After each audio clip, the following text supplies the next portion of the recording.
そして解説をお願いしたいのはクライマーの加藤真由子さんです。加藤さん、よろしくお願いします。よろしくお願いいたします。さあ加藤さん、今回はですね、大役です。英語でのアナウンスメント、そしてさらにですね、解説もお願いしないといけないんですけれども、まずはこの後なんですが。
Hello and welcome to the men's semi-final here in Hachioji, Japan. The IFSC season kicked off yesterday with the women's semi-final and finals, and believe me, what a comp that was. Today is the turn of the men.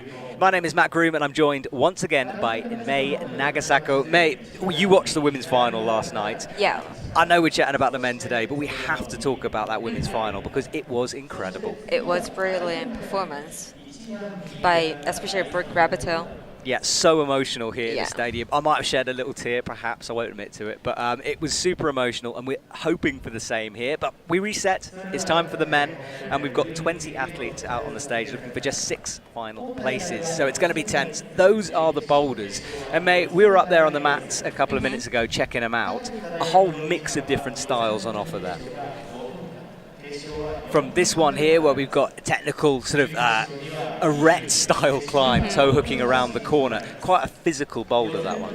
Yeah, the resetter said it was quite powerful, probably one of the most powerful focused boulder in the round. The difficulty was like medium hard, they said, but it could turn out to be easy or hard depending on how the athletes do all the time. So I love the definition of medium hard, which could be anywhere up to like AB, presumably. And then we've got a bit of a swing and a jump here. And you have a theory about the first move on this, don't you? yeah, so it's supposed to be 2 feet on the volume and then 2 hands on the arete. But I wonder if Paul or Meichi, like some of the tallest athletes, can span to the jib that's on the first volume and then get it down slower than the other athletes. Okay, so potential beta changes in there. We'll see. This is our theorising here, not necessarily what the route set has planned. But as we know, athletes tend to break beta all the time, so it'll be interesting. And then another jumpy one here, quite a long way over to the left on that. Yeah, I think it's supposed to be both hands on the first one underneath the volume. Well, we're already focusing on this last we'll move on straight away to MET 3. Awkward start, kind of pressy above your head. And then out to the zone hold, which is a big jug. And then that tiny yellow thing in the middle, is that a thumb scrag or what do we think it is? I think so. It's the where you can grab is facing down. So I assume you get a thumb and then jump out to the finish. Okay, well that is M4, and this is the run and jump we were chatting about. So the first volume is good, the second one is less good. Yeah. And then it's a big jump over to that slopey style side pull thing, if you can call it that. And then the top of the hold, they're quite good on the zone, and you're bumping out left, pressing against the red volume, and ending up at the top of the wall. Now, if you're new to comp climbing, you've switched on, you have no idea what's going on. I'll go for the rules. Well, I'll do that in a sec. First of all, let's look at the athletes coming out. James Pope, or Jim, as he likes to be called, so I'm going to call him Jim Pope, will be out first because he qualified in last place for this semi-final. He was psyched to be in this. More of a lead climber generally, but cool to see him here. Japanese athletes on display, of course. Edvards Gruzitis, his first Boulder semi-final, so good to see him in the mix here this afternoon. And there's a few Japanese athletes, in fact, who have their first time out. Sarato and Raku, for example, I interviewed him the other day. Super young athlete. Yeah. Exciting to see him. I think he just turned 16 this year, or last year, and it's his first season as like adult World Cup. So. Yeah, we'll have to see if he makes an impression. Because, I mean, look how many Japanese athletes there are, and look at the quality. Tomoya Narasaki coming out last. That man just continues to perform at the highest level, doesn't he? He hasn't stopped. Well, here is Jim Pope from Team Great Britain. Only GBR team member in this semi-final. No one else managed to make it this far, so good to see him out here. And he's going to like this kind of a boulder. He's a thuggy kind of climber, so it's going to be cool to see him try this. And there's MC hypes up the crowd. Now the black sort of triangle things screwed onto the arete, that's to reinforce the toe hook, because the edge of the wall is a bit fragile and we don't want it falling off. And you'll see in a minute perhaps when he hooks. There we go. So that black surface is just stopping the coping coming away from the wall.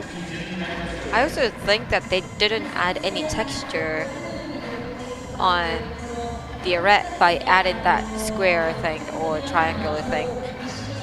So it stops you grabbing it with the thumb perhaps, or Yeah. just using it.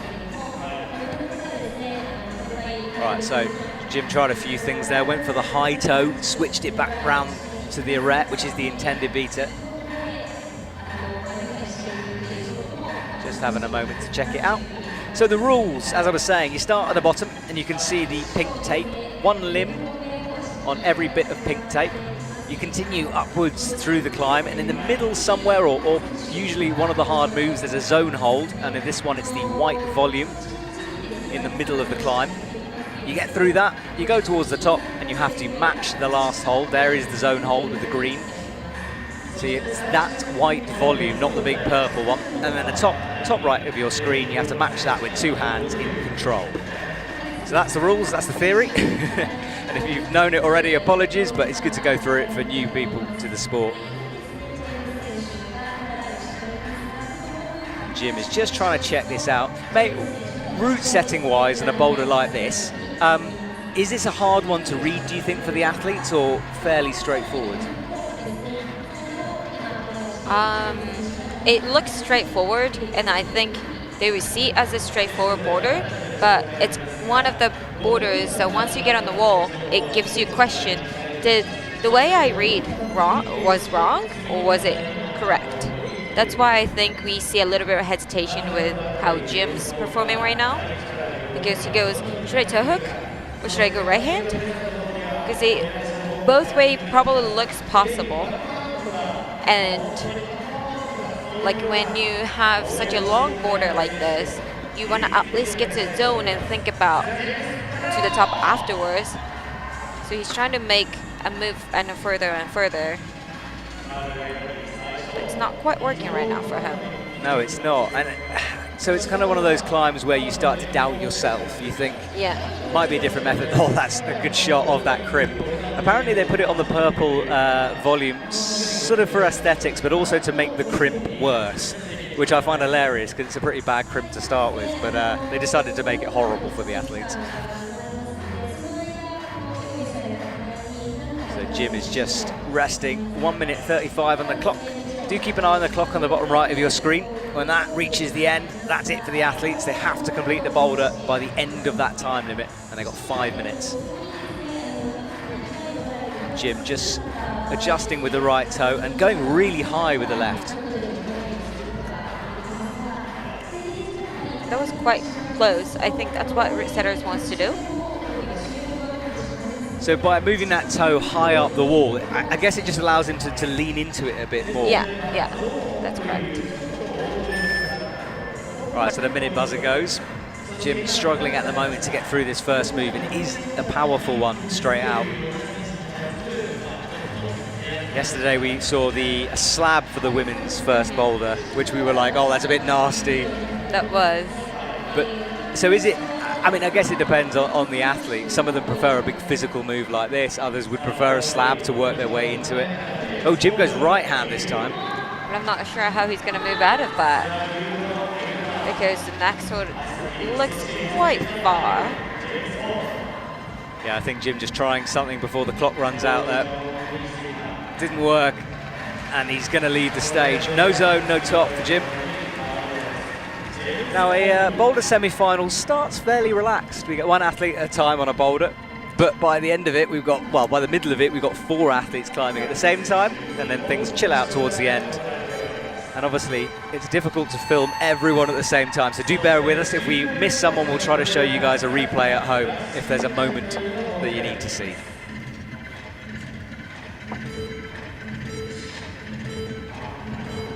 Right, the timer ticks down. Our next athlete, Mathieu now, is out on stage from France.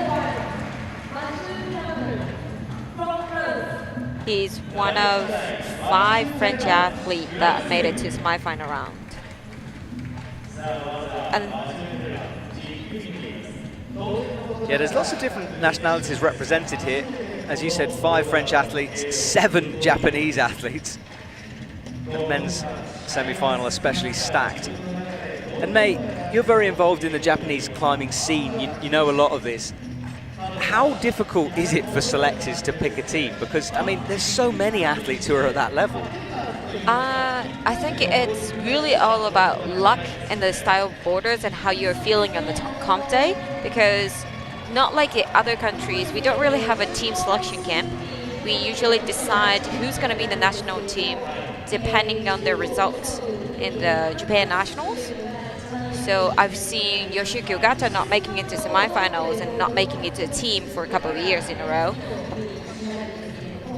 And I think it's really, really hard to stay in the top field of Japanese team, because one slip and one missing top of a border can push you down from the line. Yeah, super stressful for those guys. The French team as well, very high quality athletes here. Mathieu is one of them. He's just having a look at this move again, same with Jim, just taking his time on it. Just trying to work out the body position, because it's one of those moves. It is obviously super physical, but I think it's a lot about balance as well, just making sure that toe is in the right place. You gotta hit the timing right, and then like toe hook kind of a move with a little bit of accuracy becomes a little harder if you're a little taller, because you have to fit in a smaller space. And it could also be a lot harder for shorter people, because you have to be super stretched out. Mathieu there, making the crimp look good, but it's releasing that right hand at the moment from underneath, which is tricky. You can see what he's trying to do by palming down on that no-tech surface. Maybe it needs a big move out towards the zone. Yeah, I think he was trying to jump out the last time without getting his toe hook undone and then getting his foot up on the small jib underneath where the triangles are. I think he was trying to do a different method to see if he feels a little more stable. But that crimp looks bad. Yeah, it is a nasty one. Quite sharp looking as well. It's like sometimes positive crimps can be a bit, well, certainly bad on the skin. And one of those ones you don't want to sort of hit and miss, because you know, it kind of rips the end of your finger. Not ideal. So Mathieu again into the slope, but brings the right foot through. He's found a good position, goes up with the right, similar to Jim, what he was trying, but that's not going to work. Mathieu just standing in the shadows on the side of the stage, trying to figure out the sequence here. If you missed the start of the broadcast, welcome to Hachioji, Japan for the men's semi-final. Today we've got the men's semi-final, and then later on this evening, the final. Women's semi-final and final was yesterday. Go and watch that broadcast again, and I do think you should, because it was a wonderful final, super emotional. So here goes Mathieu again, up with the left hand. Higher with the toe this time, then changes his mind, goes back down low. The tension required to release that toe onto the jib with the left foot is a lot.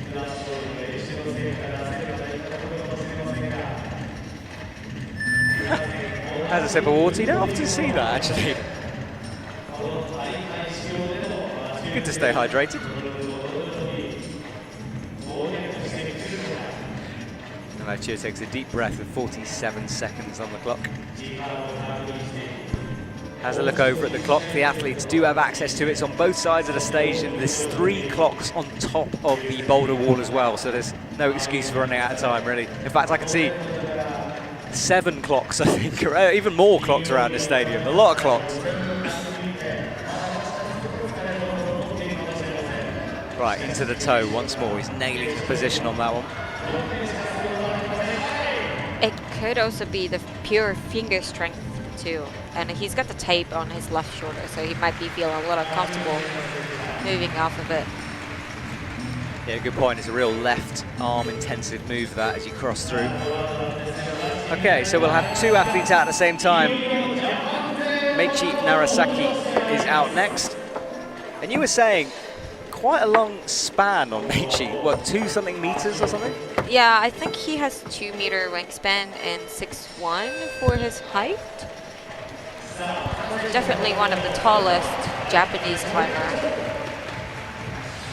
Yeah, you can see the second he ran out there, really tall athlete. So it'll be interesting to see how he finds this, because it is quite a scrunched up first position. And then Jim moves on to boulder number 2 on the right hand. side, which will flick to him in a minute. But Team Japan always joke about Meichi would do much better if he was to compete in the World Cup because his height's going to fit a little bit better on the borders set by probably foreign international setters. Yeah, that's a good point, actually. You don't think about that. And he does complain. Oh, well, there we go. That is using his height. That's what I was talking about. I think that's something he's learned over years. He's learned to climb tall and then use the best advantage. But he's also learned to climb scrunched up because he's have to like get used to being scrunched in like Japan Nationals or just climbing in the gyms. Well, we were saying yesterday how Japanese gyms tend to use every available space. The ceilings tend to be quite low. Yeah. So yeah, I guess he has to get good at that kind of climbing. Well, that was a replay of his moment. And that's going to be the interesting move that we were talking about right in the middle section, because the resetters was saying you're supposed to pinch with 4 fingers on the Dortex part and a thumb on the texture part to get through that section. We'll flick back in a minute. Jim, meanwhile, is on this swing and drop down move. He's trying to head that jib. That's so much accuracy there. Yeah, like 1 foot onto that hold. And we had a look at that right jib on the first red volume, and it's okay, but when you're landing on it from a swing, it's less okay. Has to start in a control position, which he does. Drops down, holds onto the arete, and then gets a bit of a swing going. Changes the way of swinging.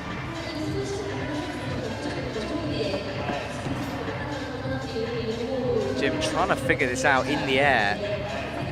Oh, I see, he's landing on the volume. That looked a little closer than the last attempt. Yeah, I think he's aiming for the jib, but just kind of missing it, perhaps? Because surely you can't stand on that volume like that. I'll have to wait and see. He'll probably prove me wrong. Yeah, he keeps going for it. I wonder if he can get both hands on the wall and then both feet also on the volume.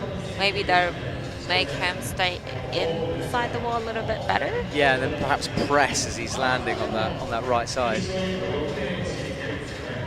Well, Meichi is having a think about this. It was so interesting. He walked out and immediately seemed to sort of figure out that sequence on that crimp.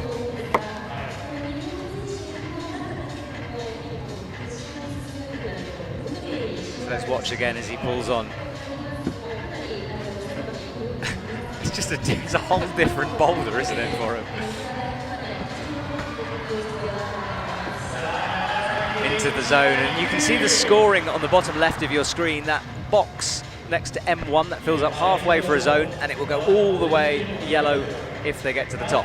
Switch to Jim again as he tries to drop down onto the volume. Ah, yes, so palming off the wall, landing on the volume. And I think perhaps he's a bit shorter as Jim, and maybe if he dropped onto the blue one straight away, he wouldn't be able to reach the wall behind. Yeah.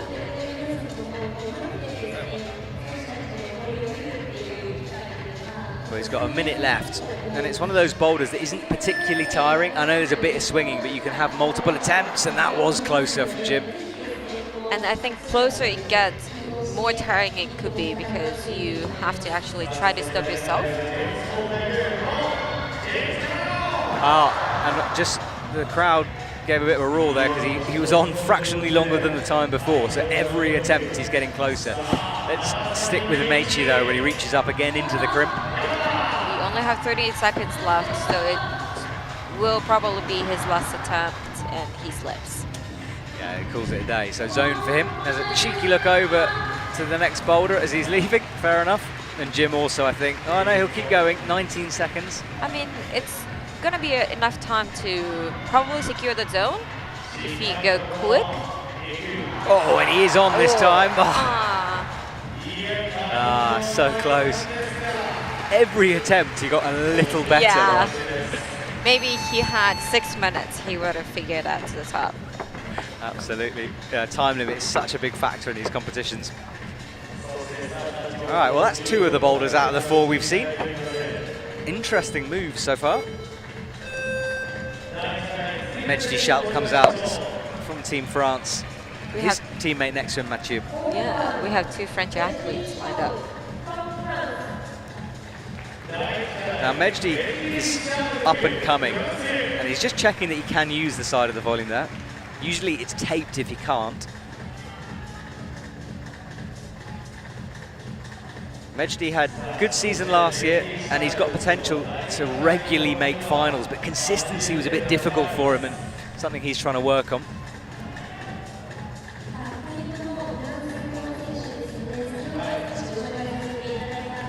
So choosing to go up with the right hand that time, which is good. I think he's just testing it out. And there you can see with his hand movements, he's figuring out the cross. And Mathieu is looking at his boulder as he pulls onto the first jug, ready for the swing. Mejdi's going to try it again, or maybe the cross with the left this time. Oh, goes for a high heel. Makes it work. Keeps it in for the pinch. He's got to the zone now. And that's the section I was talking about. Pretty cool. 3 athletes, 3 different ways of doing that move. Oh. Well, he's got the zone, and he slapped for the next hold, so eventually he's pretty close with 3 minutes 20 to go. Let's watch that again. Had the zone, matched it, and then went for the big swing. There is another hold there up, maybe a Gaston or a side pull. I think he did see it, and he decided just to go for a jump. I always describe Mejdi as bouncy, because he kind of is. And watching him in the gym, and I tell this story about Mejdi because where I live in Chamonix, he came to my local bouldering area and put up a new AA that involved an enormous dyno that no one had thought of. So he's that kind of a climber, you know, he sees big jumpy moves. Yeah. I think Tomoya and Mejdi have kind of a similar climbing style.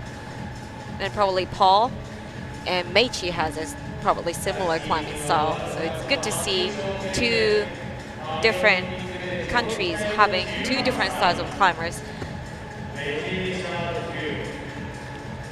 All right, let's watch Mathieu as he drops down, similar to Jim. So that was the most French gesture I think I've ever seen.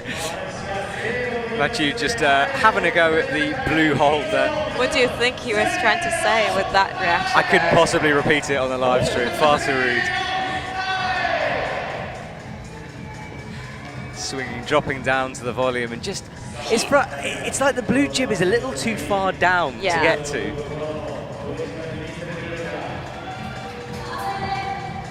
Mejdi again with the high heel. This heel hook looks nasty. Turns it into the toe beautifully though, then stands that Notex. Oh, holds the barn door.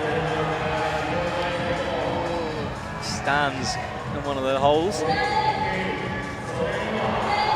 That's cool. Oh, that was cool. Gestures for the brush there. Let's watch this heel again. So he gets it in, toes down towards the mat, and just loses it at the last second. And it was Mathieu who finally made the step down onto the volume. And we'll see a replay of this. So this was his successful attempt just now. I wonder how he stopped it. So he hit the right foot, it looked like first, it sort of slid down the wall a bit. Yeah. That's such a luck though, if your foot doesn't land right above the blue hold, you miss a blue hold, or maybe not. Yeah, that was deliberate. That was awesome. It just, I suppose, takes a bit of the motion out of the swing, just slows you down so you can drop. And you can see the big rubber mark left behind from his shoes. Now he's not going to get that zone because he didn't use it, and you've got to move from a control position to a control position. Just touching it like he did is not enough to get the points anymore. Ooh. I think he's done. So currently we've got 2 zones, Meichi and Mejdi, both with zones on Boulder 1, and that's it for the scoring. Looks like another hard semi-final round for today. Imagine Tenant still drinking water as he leaves. Yeah, you're right. There was a hard semi-final for the women, hard finals for the women. Yeah, we did only need 2 tops and 3 zones, if I remember correctly, in order to get to the final round for women's. And I wonder if it's going to be kind of a similar scoring for men's today. Yeah, lots of athletes to come. Tomoya Narasaki qualifying in first position, so he'll be out last here this morning. Coming up to 11:20 Japanese time if you're watching in another country. And Jim is down at the end on the men's 3. There's quite an awkward start. You can just see it. You've got to get stood up on that volume and then go all the way back above your head with a press, which he does. But we'll stick with Yuji right now.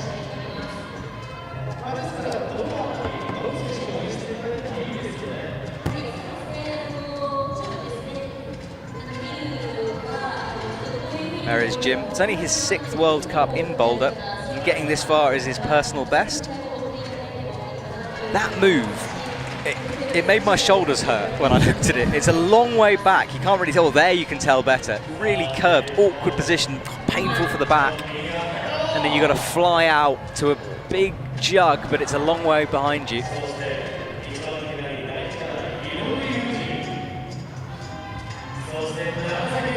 Yuji with the toe hook.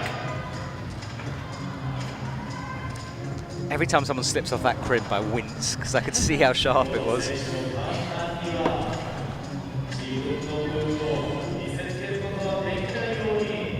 So Yuji rushing a little bit, wants to get this move done so he can move through the boulder. And that is Meiji on the drop down.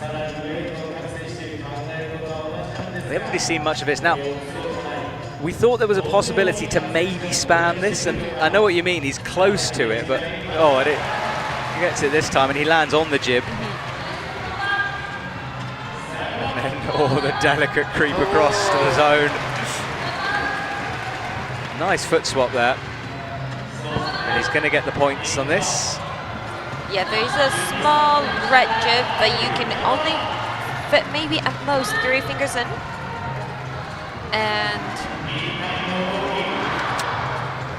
yeah, that volume surface isn't that good. It's hard to see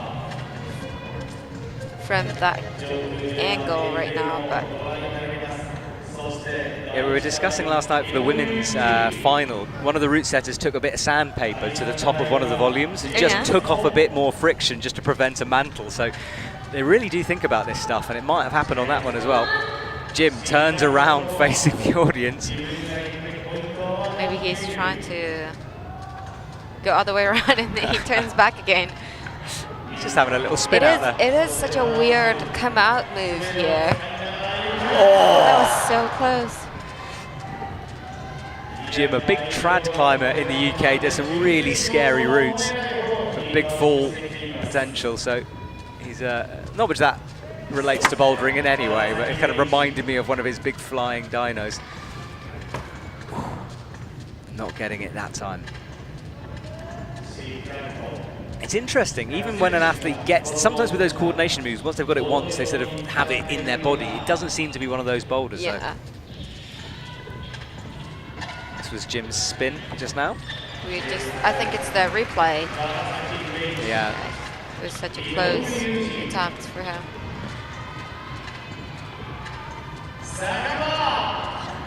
So Jim gets stood up once more. Toe hook underneath, that's cool to see. And then pressing above his head on this move. Came close last time, fingertips on it. Let's see what he can do now.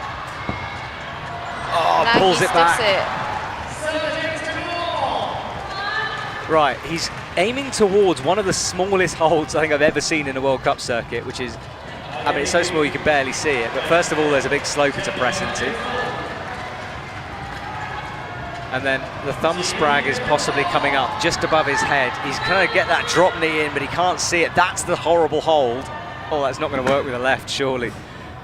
He's got 20 seconds left. It's a little tight. Oh, he's trying to get the knee. That's smart from Jim. And but now, I'm not sure how he's going to move out of it. Oh, he really wants this.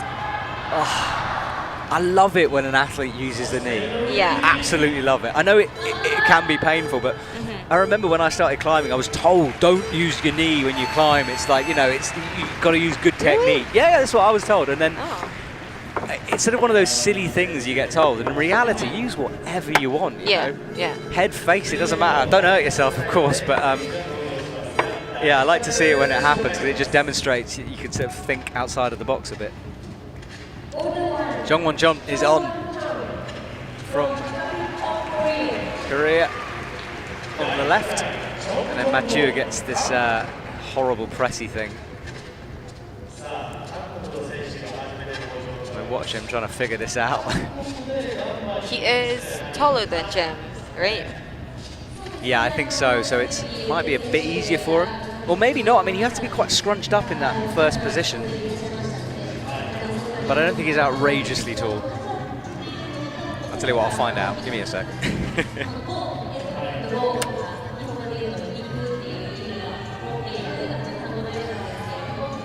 He just went into the press dynamic.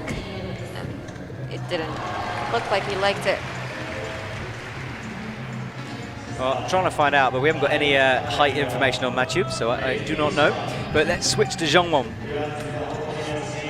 I would say this could be one of his climbing style, since he likes to crimp hard. But he's not liking the toe hook right now. I wonder. Well, he made that heel work. Coming out of it must be harder. Yeah, definitely, because you're less stretched out, aren't you? So you're more kind of curled towards the wall. Mejdi starts his swing. We did miss it, but he stuck this move once. Now he almost sticks it again. Yeah, he kind of slid down onto that jib and then lost it the second time. Oh, that's cool. Hey, maybe that is the way. I mean, I saw it as a press, but... And then a big high foot rock over. He's trying to bump that palm up on the volume. I think that's when the height becomes a little bit of a disadvantage because you have to fit in a smaller box. Oh, but left drop. That's so close. I think he would want his right hand to be a little higher. This is such a tiring place to be as well. It looks like he's sort of resting, but he's not. The whole core engaged.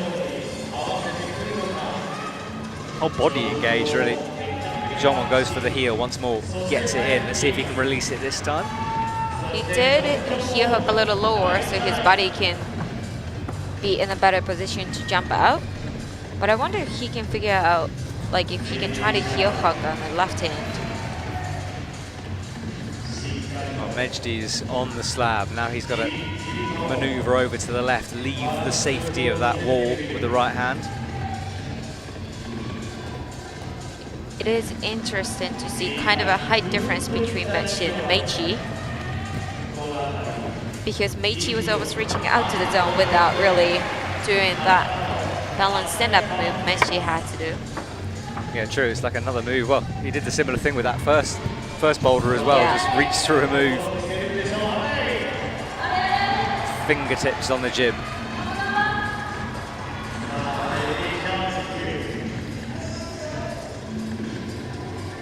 Mejdi in a bit of frustration. He's Manu Kornu's sort of prodigy is Mejdi.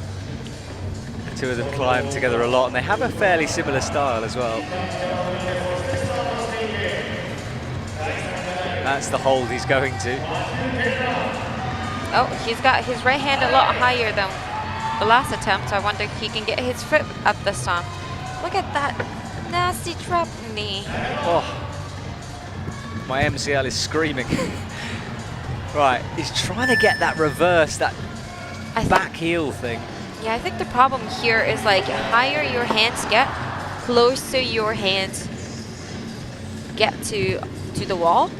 So it's harder for your body to fit in the smaller box. You can see him sort of massaging his wrist there. It's quite a wristy move, those presses. That was wristy, not risky. Right, Mejdi back again. 34 seconds, he hasn't got long. He's going to try to go for the top. Meanwhile, Jongwon hasn't got a zone yet. And he looks down at his left hand as well on that sharp crimp, calls it a day. Ooh. I did think if that was a possibility, but he didn't like that.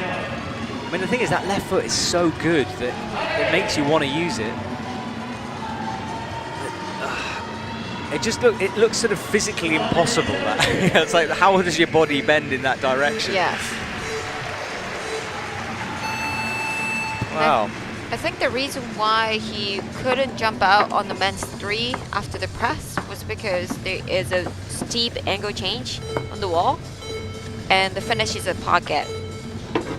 True, yeah, so you got to be quite precise with it. Okay, there's Edvards, his first Boulder semi-final. And UG, as the graphic flashed up, is on Boulder 2. So Edvards, another taller climber. I wonder if he can spot this this skip possibility. Goes straight to the crimp. And he's the second ever Latvian climber to make it to the semi-final round, if I remember correctly. Oh, there you go. He does that Meiji way. I wonder if there's like a tall person club backstage and they all get together and they talk about how to skip the beta. I've always wanted to do a comp with just the height as a category instead of age or difficulty. Right, so yeah, height is one of those things. Oh, wait, hang on, let's stick to Narasaki. Yeah, Narasaki here. So Meiji is. Oh, he got his foot up. Oh! Big fall. It's higher than it looks, this wall, I tell you. And you sort of lose your direction when you're on it. Jim, meanwhile, is on the big, well, the massive leap. One of my colleagues looked at this morning and was like, Matt, that's a long way, isn't it? I was like, yeah, it is a long way, maybe. Maybe they've forgotten a hold, but it's a big jump. Yeah, you do sometimes wonder if they have forgotten a hold in the border problem. Yuji makes the first move of this border. And we all know that getting to the zone is another small cracksy move here. Yeah, it's pretty tricky that. Gets the brushes involved. Edvards pulls on. Just uses a sloper to steady himself, then reaches through to the crimp.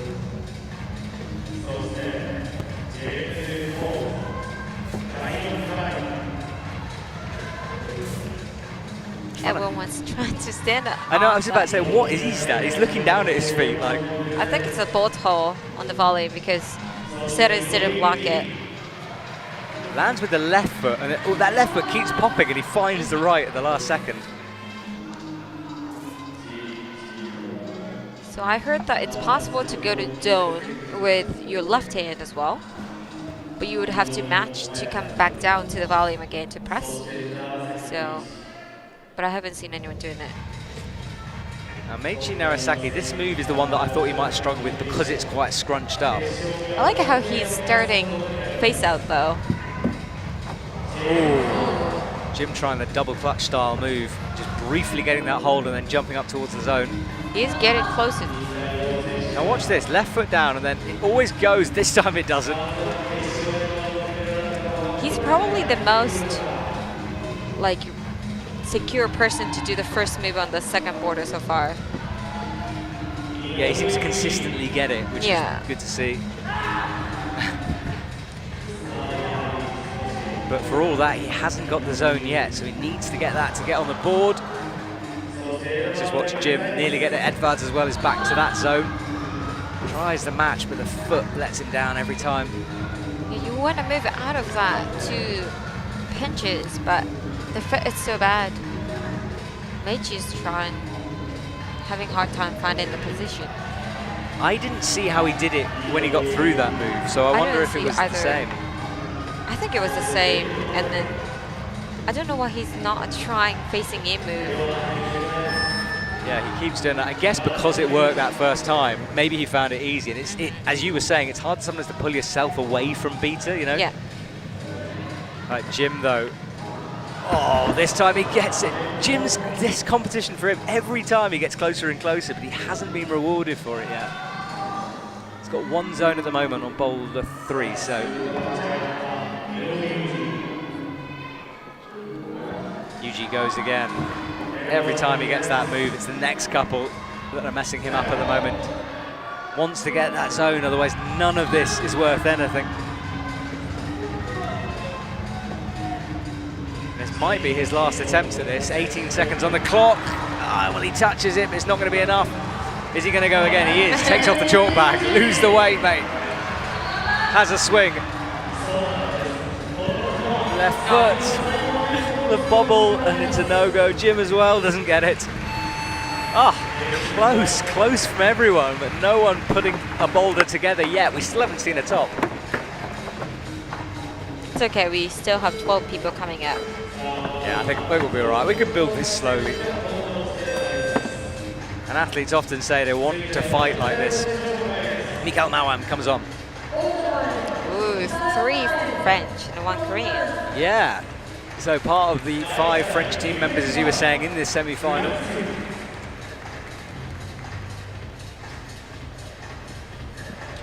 So I'm a little bit worried about Chan on the second boarder because after the qualification, he told me that he didn't have a great time on the slab.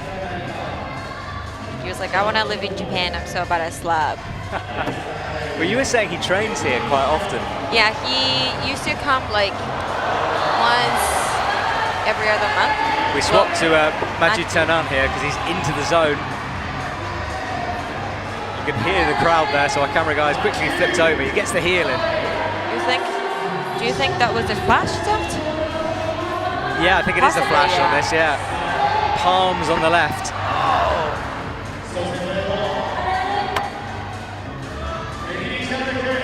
So we might get a replay of how he did that move in a minute. But Mejdi, meanwhile, is up into this thumb scrag position. And a thumb scrag, by the way, if you don't know what that is, it's how do I describe it? Like an undercling for the thumb, usually on a small hole. That's about right, isn't it? Yeah, I think so. Yeah. It's quite an English word, that. So if you don't know what I'm talking about, that's what I'm talking about. It's when you press the thumb upwards.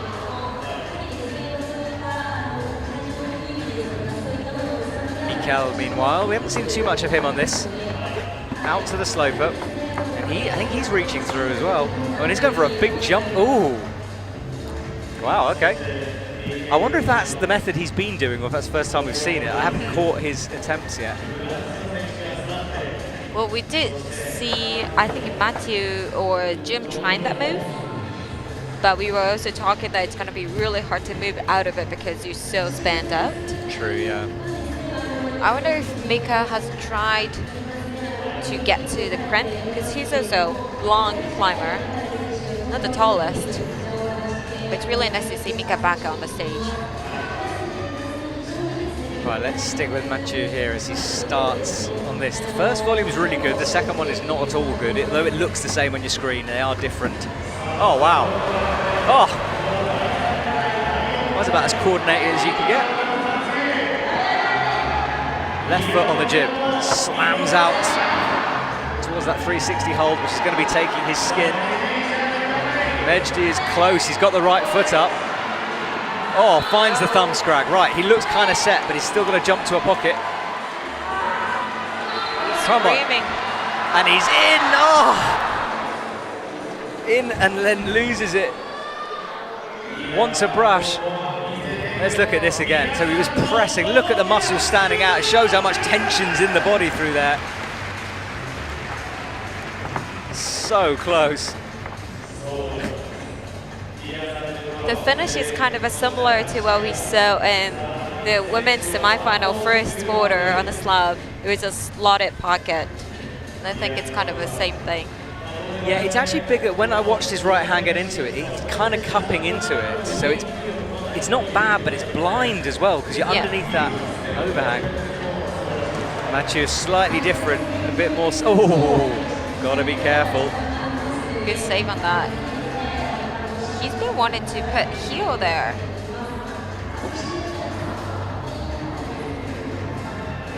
Yeah, it's a high heel. It's a bit of a scary move with it that far above your head. Son has got the first move a couple of times, but I don't think he's got the zone yet. Yeah, we're just checking the scores. Yeah, no zone yet. So, yeah. If you want constant updates, by the way, there is if you search for the IFSC on the App Store or whatever you use, there is a app where you can get live scoring.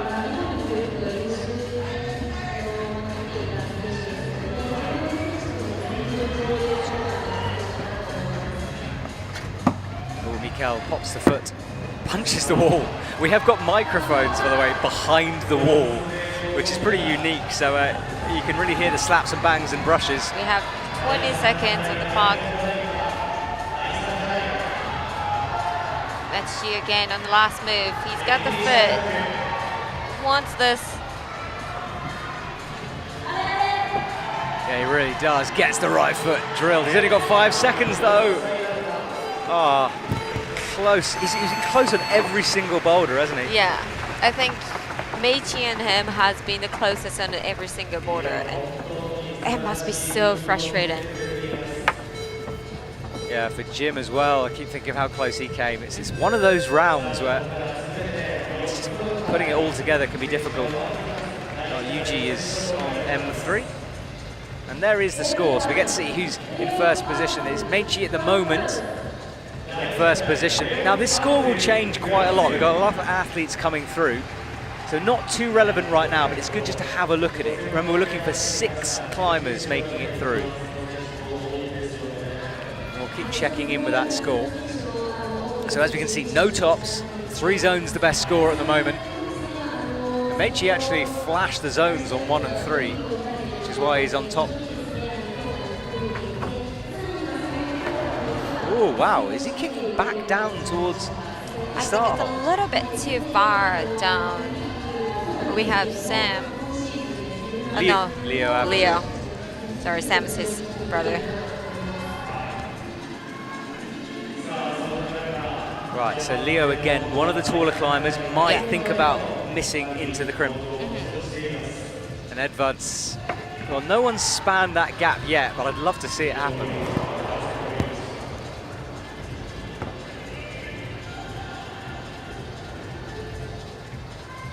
Right, back and forth he goes. More direct kind of positioning. And his right foot is not really on that jib. Now it is. Maybe a little bit. Yeah, maybe like the very bottom of the midsole. Oh, misses the zone, snatching at it. But look at this from Yuji as he's up and pressing. His foot up pretty easily. I wonder if he can move out with such a nasty drop in there. Final move, he's got to fly. This. Thumb pressing, no. Yeah, I think everyone wants to have hit their drop knees out to jump a little bit better on that last move. Yeah, he just couldn't find the point.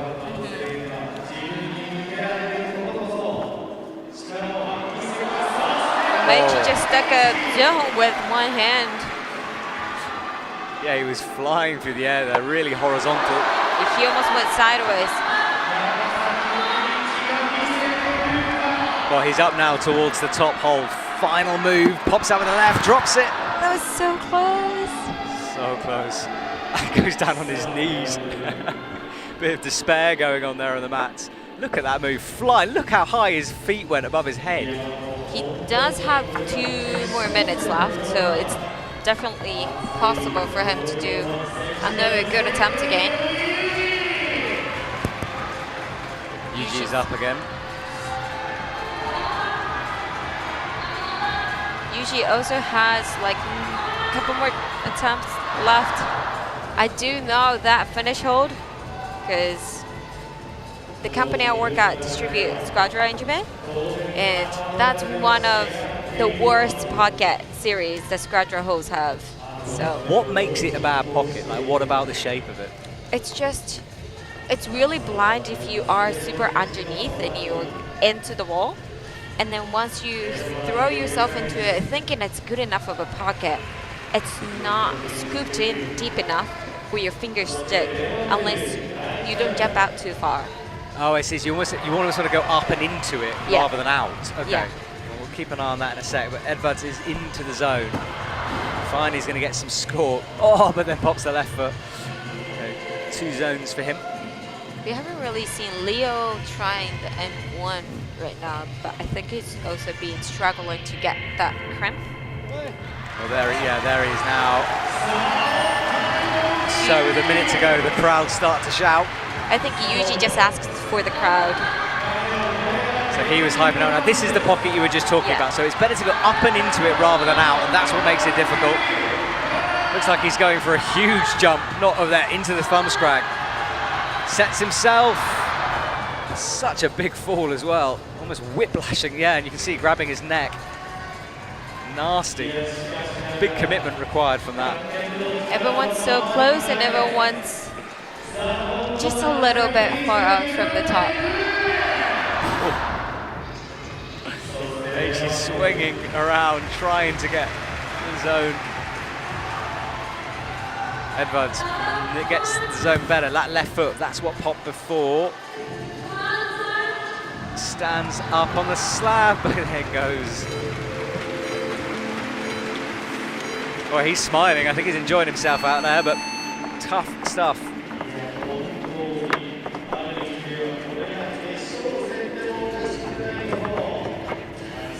I do like how progressive all the borders are so far. How it's once you get the zone, it's not over. You still have to do a little bit after. Yeah, mentally that must be quite difficult to deal with as well, because you're like, well, I've done a hard move, but oh, it turns out the top's even harder than the first bit. Yeah. That messes me up whenever I climb anyway.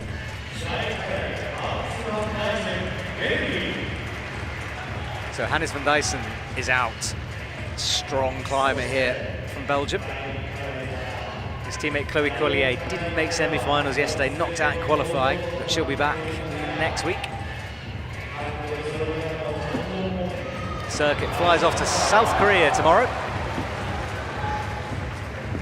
So Hannes comes up, looks for the toe, looks for the bump up with the left hand. That crimp still proving problematic, but look at this from Mejdi. Again, he's touching the final hold. Oh, how many times can you tickle a last hole before getting it, eh? Fingertips on, that's just him down to a T, you know, that's his style, those kind of jumps. Mejdi needs to convert something here. Oh, Mika's stuck in the first move of the second border. Mika Mawam coming through. Watch this foot swap. Gotta trust the left toe as he reaches towards the volume. Slowly does it, believe it's gonna stick. The right hand popping off.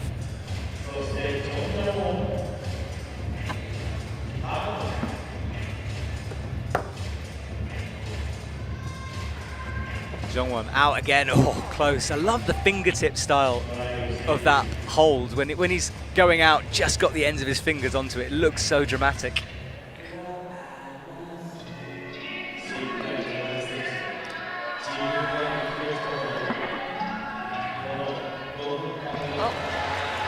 Sticks the move. Right, out with the right, palming off. High left foot on the good jug. I think one thing I love about his performance is his facial expressions when he's trying hard on the wall. I try not to have favourites, but I will be honest, he might be one of them. Jongwon up, almost into the dish.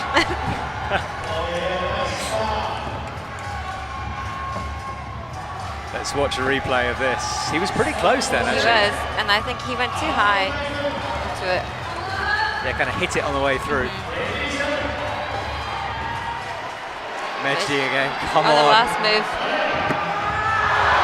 Okay, needs to match it though. And the match is not easy. Gets a toe hook, that's going to be controlled, and that's his first top. And we see our first top of the competition.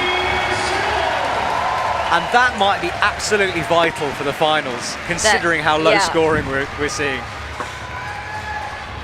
So far, one top with 4 zones stands in the first place.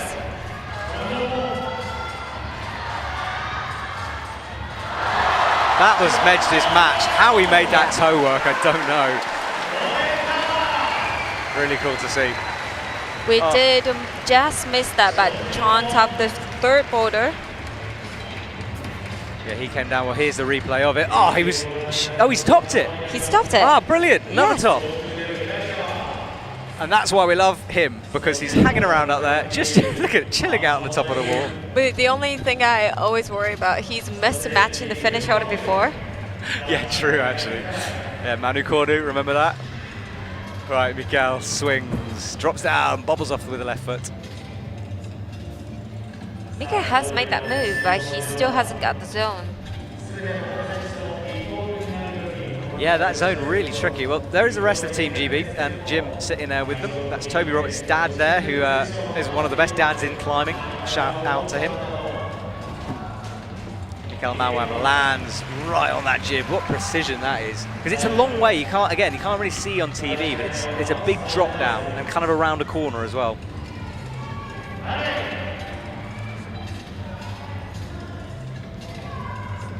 Ooh. Straight on, 23 seconds to go. He wants a zone out of this. He's so good at that.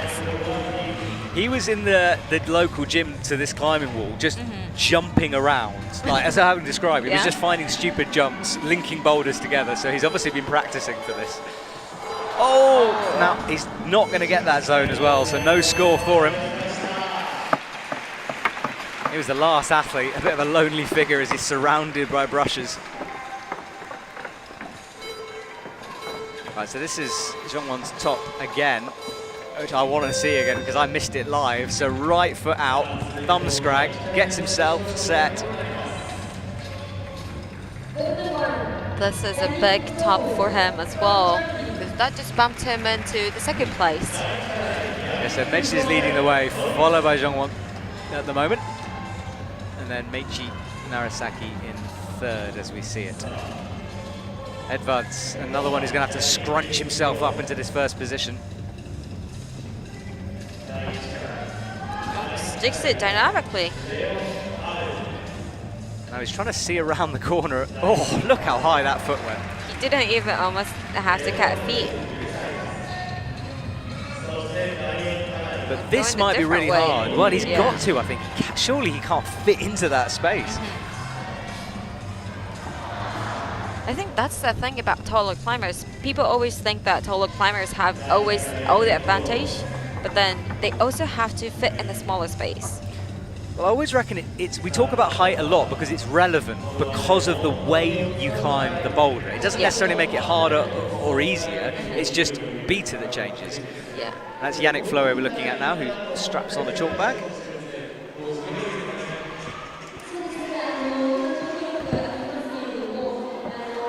That was a clean coordination there. Yuji goes for the slap, misses it, gets a heel in instead.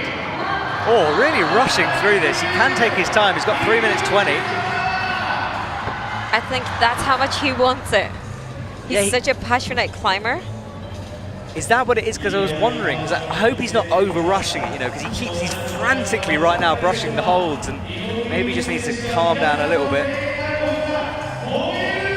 Leo Avazu starts the swing.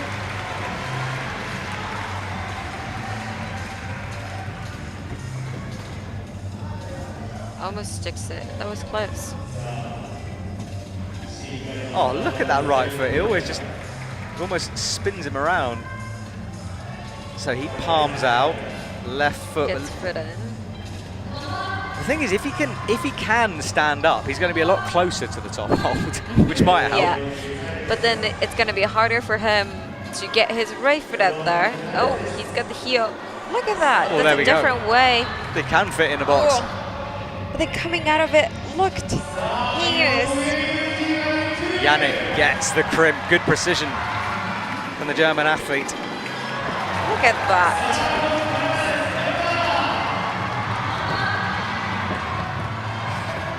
Right, matches the zone. Very curious about how he's going to figure out this move here. Team Germany all wearing black armbands, you can see there, in memory of Christoph Schweiger, who was tragically killed recently. And we will have a moment's silence for him this evening for the men's final, but just wanted to mention that now. Absolutely heartbreaking for Team Germany, and yeah, our thoughts are with Christoph's family. Yeah, especially he was going to come to Japan.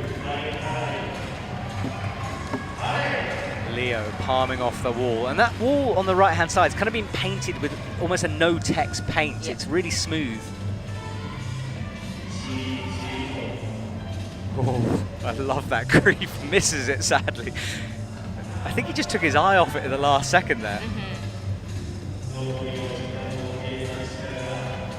That's a good angle to show how far that jump is and how bad that second volume is. It feels like it's only been a minute since they started climbing, but we only have a minute left already. Yeah, time ticking away. Edvards presses up once more, left foot on the jug, pressing up into the yellow volume. Can he get that heel engaged again?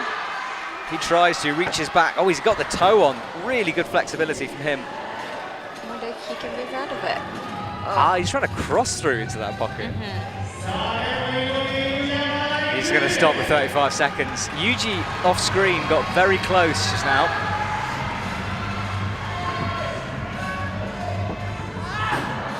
Getting a little bit tired, I think. Holds his elbow. Doesn't want to give out though. Leo goes again. Has Yuji got the zone yet? No, yeah, he does.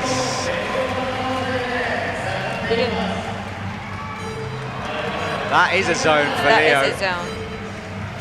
There was a good patience there for him because he heard the time click, and then when you hear that on the slab, that's one of the worst things you can hear. I'm just looking at, he hasn't been awarded that zone yet, so judges might have decided he didn't use it, but we'll wait and see if it gets updated. But I think he pulled up. Oh yeah. There we go, now it has been, yeah. Now we have ritsu Kayotani from Japan. 17 years old, just made it to the national team for the first time. Yeah, he's on Boulder 1.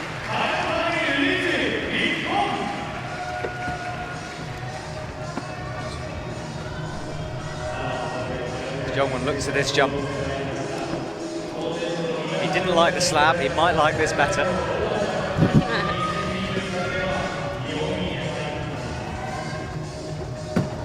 Oh, so smooth.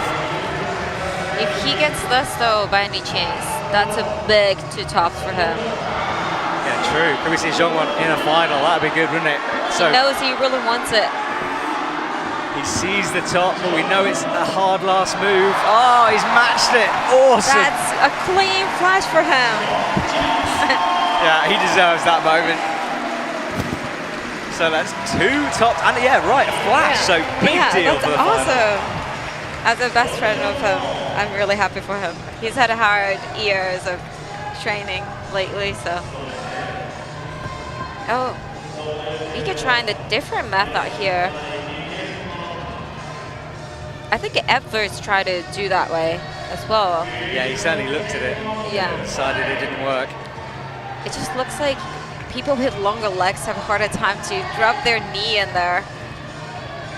Oh, he's trying to rotate around, dropping the left. My knee's exploded I just know, watching right? this. Almost sitting on his own heel up there. Looks for the spring, gets the thumb scrag. Oh, just a bit high on it. It was a similar attempt Chon did on his first try there. So Ritsu is probably one of the shortest climbers. He's 165, if I remember correctly. Yeah, so fairly, well, not a bit inexperienced, but good to see him out there on stage. Yeah, he did really well in the Youth World Championship in Dallas last year. But he's more of an outdoor climber as well. Yeah. Yeah, that's something we're seeing more of, actually. There was a phase where you get climbers only climbing indoors, but we're seeing a lot more, especially in the off-season. But, you know, people training on real rock and taking advantage of it. And for me, it's great to see that. Climbing is about real rock at the end of the day, in my opinion, as well as plastic.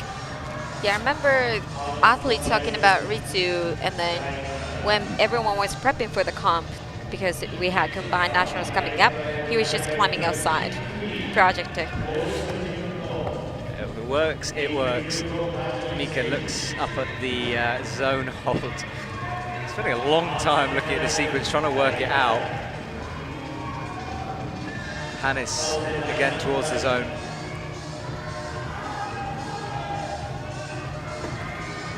Pops out and holds it.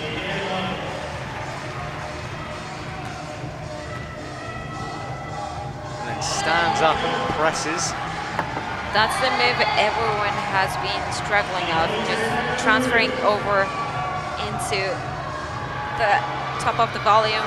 Oh! Sticks it. Well, he's the first to do that. But now what do you do? He's trying to match that crimp. Is he trying to match it?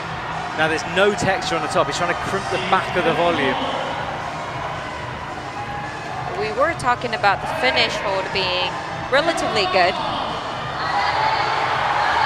All right, he's almost in here. One move away, goes, gets it, and we've got a top on Boulder too. There was an amazing performance by Hannes. He was crimping the back of the hold. I reckon it was fingernails in there. All right, let's see this again. Remember, he has to match this hold. So he got the left onto it. I presume he went almost a mono. Look at how much he's shaking. Left hand.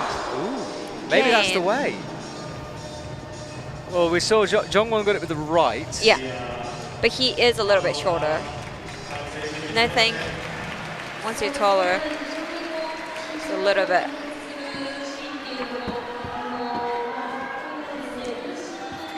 Ritsu again with the toe into the crimp, slips down onto it. 8 seconds. This is a good semi-final. This is fun to watch. So, another good one from the root setters. We're yet to see any top on the men's one though so far. This top was outrageous. Big pop. Really big top for Hannes, especially for his first semi-final ever. I don't know what to call that celebration, isn't it? But didn't Mechi do kind of the same thing when he first won the World Cup last year? Well, yeah, it's like a seal flop or something, like a dolphin, I don't know. We'll come up with a name for it. We have Paul from France. Yeah, another very tall athlete, and I love watching him. I remember in Russia a couple of years ago, for the youth, he did this insane double knee stack thing to get through one of the problems. It was really cool to see. Do you think he skipped the first move? I think he might, yeah, and he has, in fact, on the left of your screen. But yeah, we'll look at Edvards here. He sets himself up and goes, and ooh. 2 hands. Yeah, double clutch that. Yeah, so there is Paul, and he did go straight through to the crimp.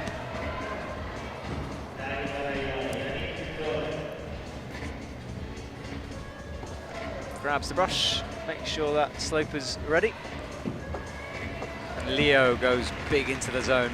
I think that's what Setter's intended. Press into the volume that he's standing on right now, and then jump out to it. But we've also seen some people starting and then jumping straight out. So Leo turns the knee down. Oh, again, almost sitting in his own heel. Oh, he's coming out. Matches the sloper.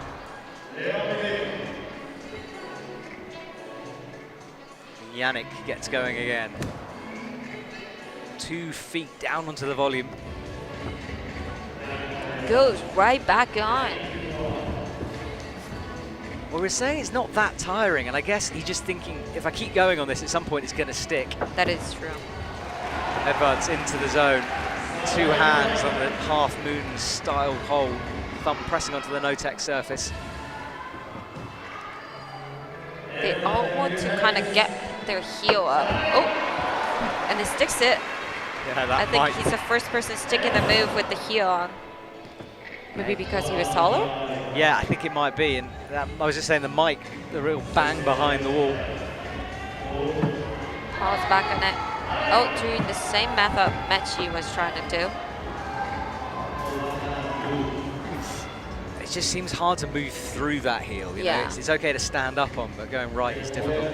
But I think if you had anything to kick, if that volume lower was a little bit to the left, then that heel hook move would work.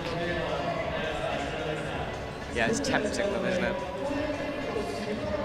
Edvards sits and waits for a while. He came close before, so he knows the beater now. He just needs to get ready for it. Leo goes again. I wonder if he's going to try this match. I think it didn't really work last time, so I wonder if he's going to try to go straight to the top. Maybe with his left hand. Oh. Misses again. I mean, the advantage of that, I guess, is he's more vertically underneath the pocket rather than kind of jumping into it across. But I think that was very smart. He had his right hand kind of walking up on the volume that his right foot was on. I love how the athlete's eyes go straight to the clock whenever they hit. It's either fingers or clock, one of the two.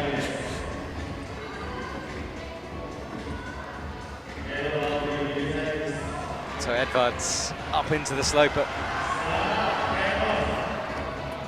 That sloper is also another thing that we can't really see well on the wall, like how bad it is, but it's not great. No, it's not, and he has to really slap it, get as much of his skin on it as possible.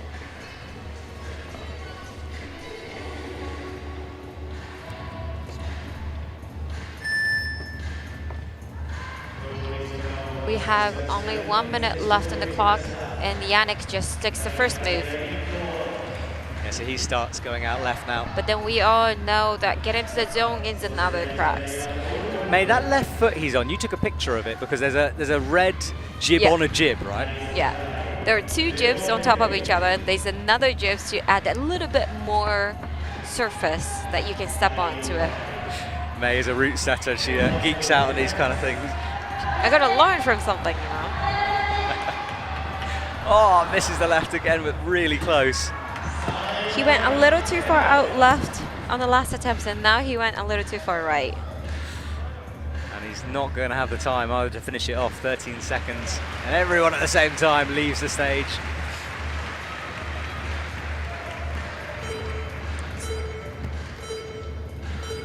All right, so the time clock ticks down, and then we've got this 15-second period where the brushes sort the holds out and the athletes leave.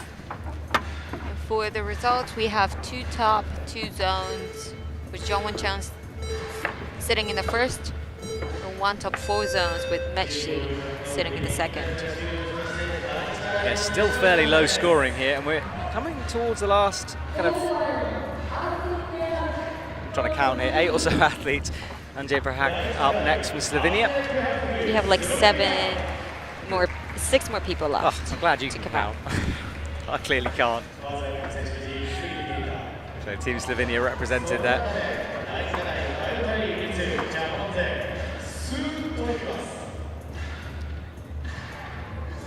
So Ritsu starting his slab journey. And Hannes with the dolphin. Wow, he went straight up there.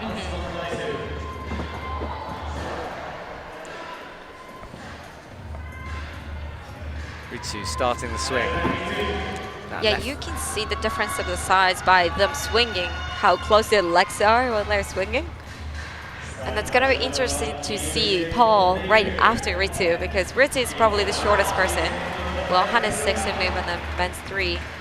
He's got 2 more problems to go, including this one. And he's already sitting in the third right now. Yeah, Hannes had a great comp in Munich over the summer. Oh, he's underclinging. What's his left foot on? Did he try to undercling the volume? I think he did, yeah. And there's not really anything to hold on to there, so he's changed. Now he's trying to crimp the volume and stretch up. Jesus. Oh, he has. Look, he's pinched knee. it. Oh, yeah. That's such a nasty position. Oh, and he tried to catch it. Now, the reason he's doing that is that attempts are important in climbing competitions. If you flash a ball to do it first time, it's worth more points. So that's why he tried to catch the jug again. Ritsu keeps losing that left foot on the slab.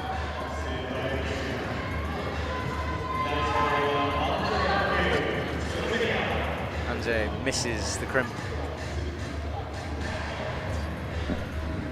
Super strong is that man there. It was a little bit surprising to see we only had 1 Slovenian semifinals on this comp, because we usually see a couple. Yeah, and Yanya, of course, missing last night for the women's finals because of injury. A few people are asking me why she wasn't there. That's the reason. Mika is holding his left wrist. A few people have been doing that. Ritsu get close there.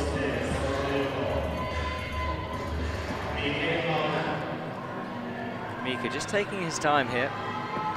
He's already got the zone, and it's about the last move again.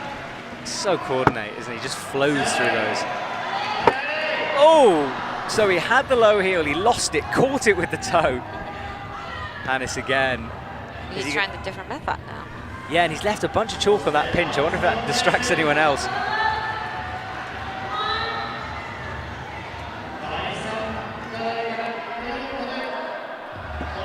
He's got to bring that right foot, which is currently in a toe hook.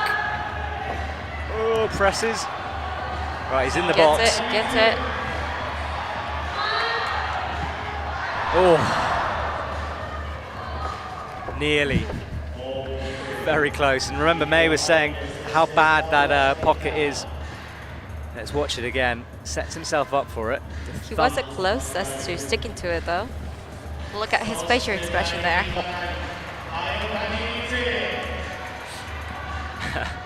Has a moment to breathe on the mats.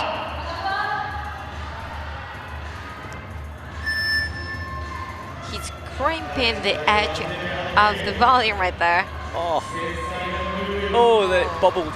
Yeah, I think he almost had like a thumb in there, pressing onto the sharp bit. Mika goes back on again with less than a minute left. He's gonna need to do it on this attempt. That left hand on nothing. He was almost, drops and saves it with the right hand. And then, yeah, he's gonna have to rest because that would have taken something out of him. Yeah. Tried to get the toe in just to hang down and shake out with the arms. Hannes goes again.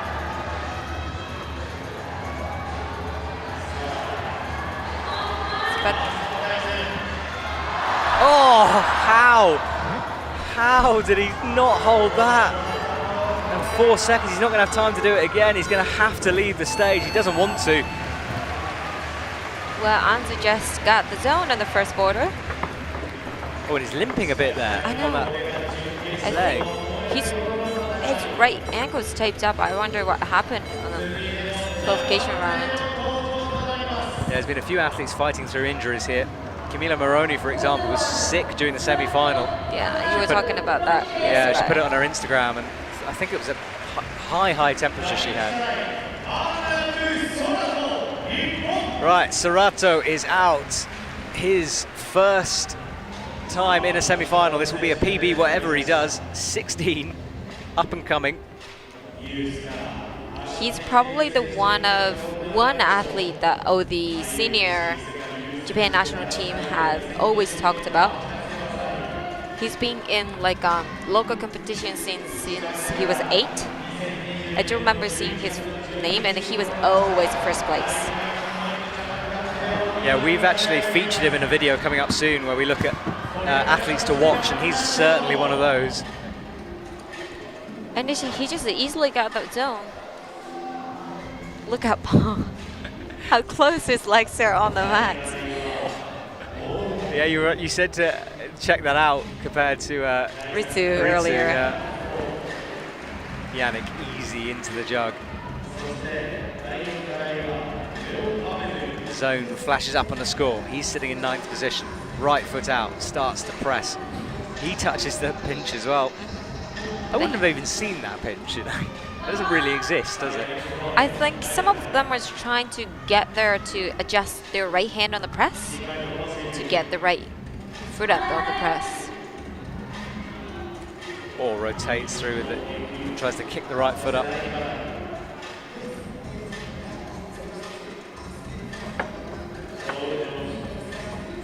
Serato takes a drink of water, chalks up. Well, I think it's going to be a low-scoring round, this, which is good for the athletes. They do enjoy a fight. Have got pretty good separation, though. Paul drops down. Swaps the foot. It's so risky to do that. Everyone I've seen doing that has fallen on it. But look at this from Leo Abazu. Slaps it. Oh. Such a skin-intensive move, that one. I wonder if setters sanded that sloper again to lose some of the texture. Yeah, maybe. We'll try to find out. Left toe is awkward. You can't really see it as well. Look at this from Yannick. He's close. Rotates again, trying to find the right foot. Kicks it up this time. Just sticks.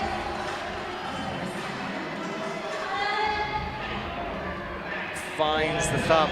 It looks like he's putting no effort in until you look at his shoulders and realise how much he is.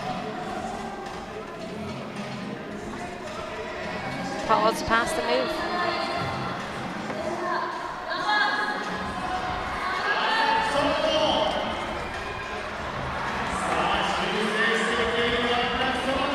And Ruku catches the zone. Swings. Not many people, yeah, Boulder 1 still no tops on it. And few zones as well.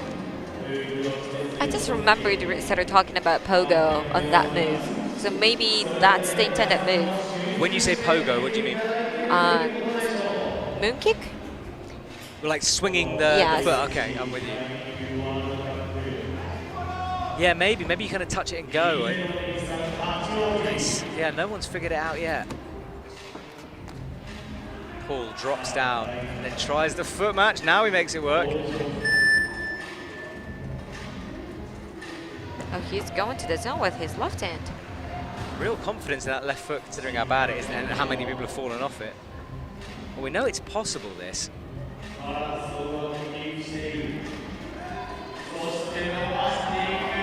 Gotta trust your feet on this. And his right hand has been popping in the zone. It's firing off. Yannick once more on the top. 30 seconds.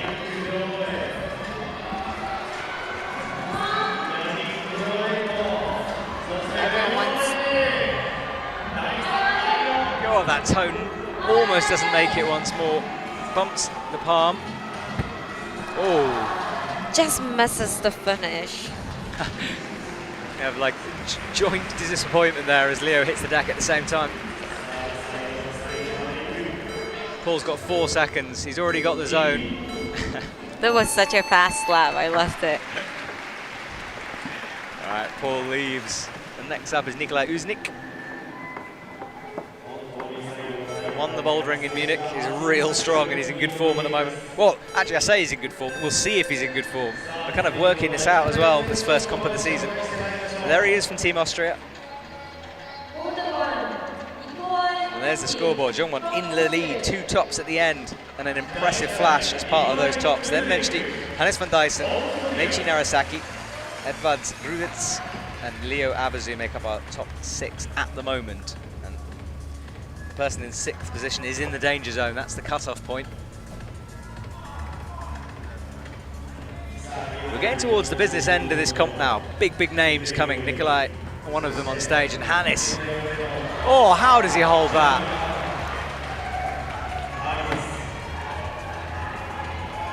And we begin these slappy moves. Nearly loses the slap. His wrist is in action there. Oh, he's got to somehow drop that toe out. Misses the heel. I mean, that was magic, surely. How was he sticking on that?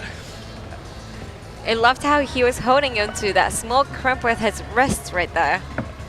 Yeah, there were so many weird moves going. I mean, look, what is he holding on to? Not really anything. No.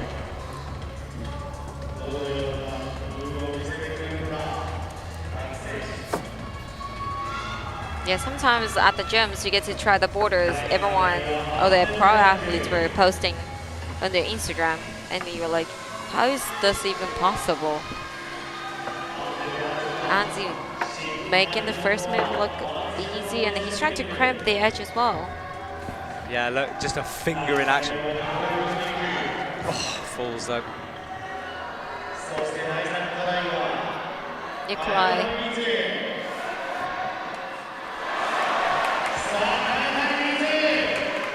So Nikolai grabs the brush and comes back. Meanwhile, Ritsu's got the second move. I don't know if it's a first move or second move. oh, he underclings. Or side pull underclings.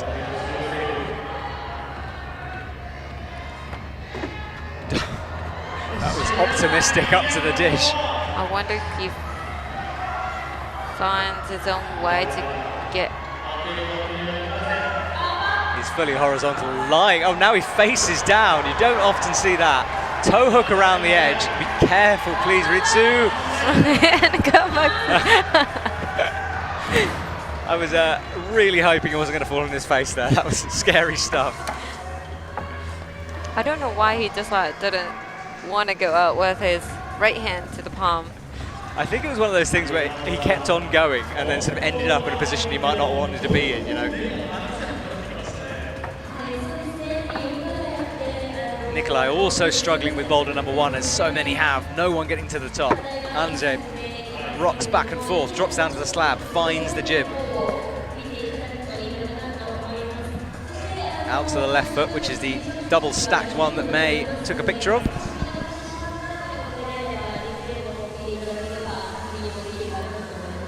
Reaches out, one finger pressing onto the volume.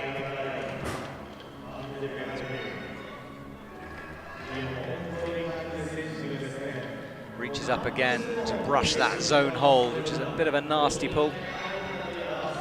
Ritsu standing up, presses into the green volume, matches it with the hands, pinching, and now he's got to do this enormous jump up and around the corner.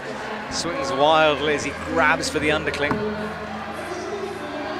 And he is going horizontal once more, but a little less so, which is good for my nerves. Pressing up. Sideways again, look at this toe hook from Ritsu. But it doesn't work, but so cool to see him practicing or doing different style moves. And I want Hannes to do the top of this so he can dolphin dive again.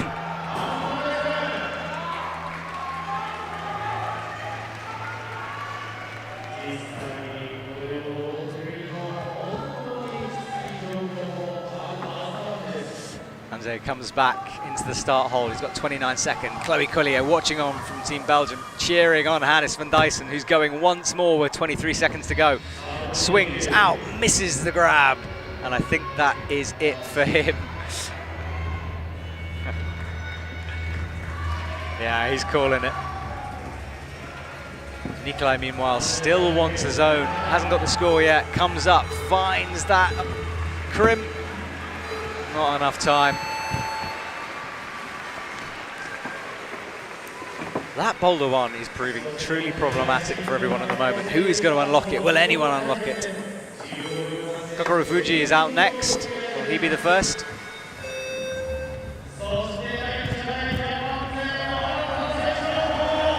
And there he is, very relaxed as he walks onto the stage. He's one of those athletes who really enjoys his climbing. He was doing the same during qualification, waving to the crowd, just enjoying being out there.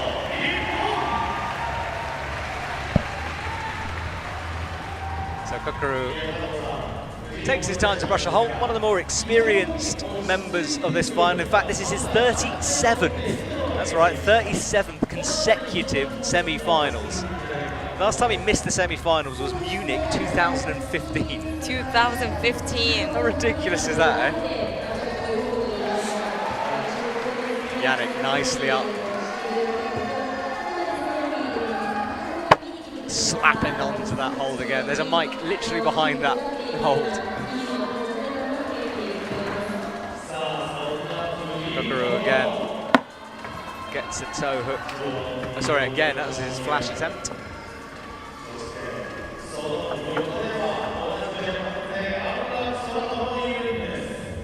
And Serato, and this is Paul Jenft.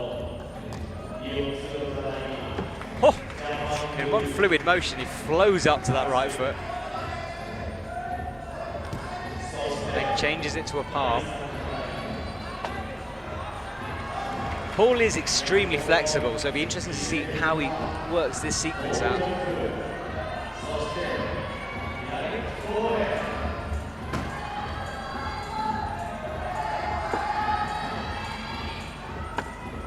Eyes up the top, gets set, and oh! I was about to say, he looks like he's got it. And I'm glad you said about how bad that pocket is, because otherwise I would think the athletes are dropping it for no reason, but yeah. it is that terrible, isn't it? And it is that blind too. Yeah.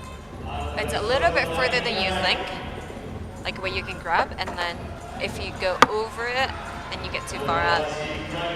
Some of those you want to go to the top of the wall to peer down into it so you can work it out. So here is Sarato and Raku as he doesn't make the slab.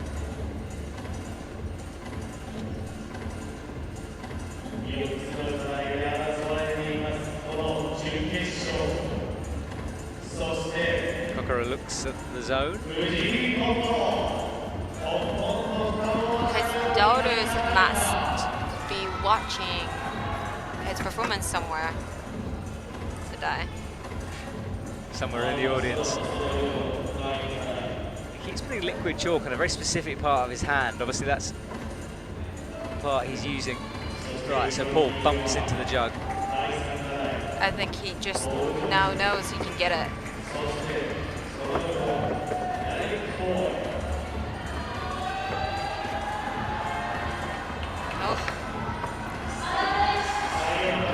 Super close. Yannick comes down as well. Asks for a brush. Doesn't. I think he's talking to a coach there. Coaches can't help athletes, of course. They're allowed to watch. And I always think how frustrating that must be. Yeah, sometimes you just want someone to talk to because the boulders are way too hard, or you're just not fitting in the right spot. Kokoro bumping that hand under. Yeah, figuring out how to release that hand is difficult. And again with the liquid chalk on that finger. There is Team Japan, or part of the massive Team Japan. Yeah, we did have like 23 people in total competing in this Hachioji World Cup. Oh. I believe we did get more spots as... Yeah, as the home nation, you get some more. But look at this, he's on the slab. Only Hannes van Duysen has done this next move. It was so close. Yeah, if he could have just rotated a little bit more and held that left hand. Paul's got 30 seconds. This must be his last try on this. He was so close in the last two attempts. And he has got it. Scorpions backwards, makes the match. And that is going to bump him well up the rankings. We wait for confirmation of that, and it... I think he's sitting in fourth right now with one problem left. So that was important for Paul Gem. Well, the time ticks down. And it's good to see a taller athlete get this move because, you know, we're discussing how hard it is to be in that box position. Look at that face expression. That's awesome. Yeah, I think the first one was a power scream and the second one was a celebration scream. Yeah. Okay. Do you power scream? I've been known to have a power scream, yeah. I mean, I try not to make a regular thing of it, but sometimes it feels good, you know? I try to power scream, it never works for me. No? You just got to scream harder. You just got to really go for it. So Yoshiyuki Ogata, the defending 2022 Boulder World Champ. Sorry, not World Champ, Boulder overall champ. Ritsu Kayotani makes a quick flush attempt on this move. Yeah, this is his flash go. Only Zhongwan's managed to flash it. Ritsu can't do the same. Yoshiyuki is one of the happiest climbers I've ever met. He's always having a good time. And whenever I ask him for an interview or something, it's like, yep, whatever you want. He's just lovely. Pleasure to work with. One time I remember national team had Yoshiyuki look at the team in the finals because when he gets in his head space, then he gets super nervous and he can't perform as well as he can do. And all the Japan team had like a smile on their hands to show them, so he has his smile looking at them once. And that's probably the first win he did in Vail World Cup. That is an amazing insight. That's really cool to know. He just makes look Makes that look so easy. That is the Japanese style of climbing at its best, you know, that flowy, jumpy. That's how every climber sort of wants to climb in their heads. Oh, he's coming to the left hand, drops back down. Slapping and bumping and adjusting. He's got the hand on it. Needs to take it slow. Oh. He had to really spin in the air to land on his feet there, like a cat.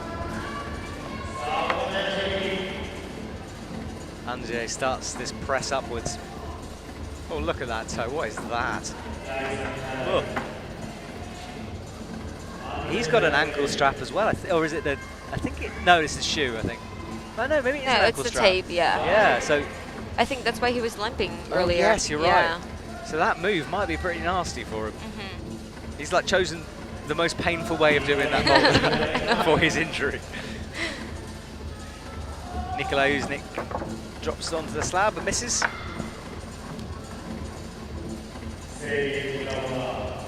The semi-final has flown by. We've only got 2 athletes left.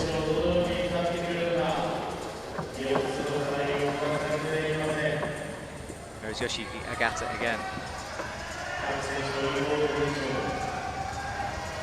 Switches to a heel, seems to make it work, but he's got to release it, and he's got to release that right hand. Tries to walk his feet up.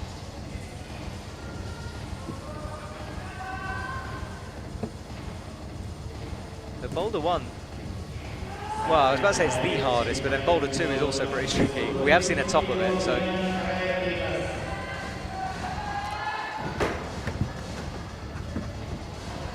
Oh, effortless for ritsu.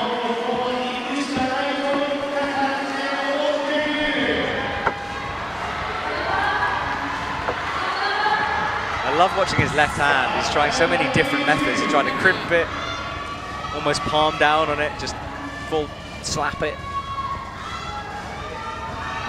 He's found a different way.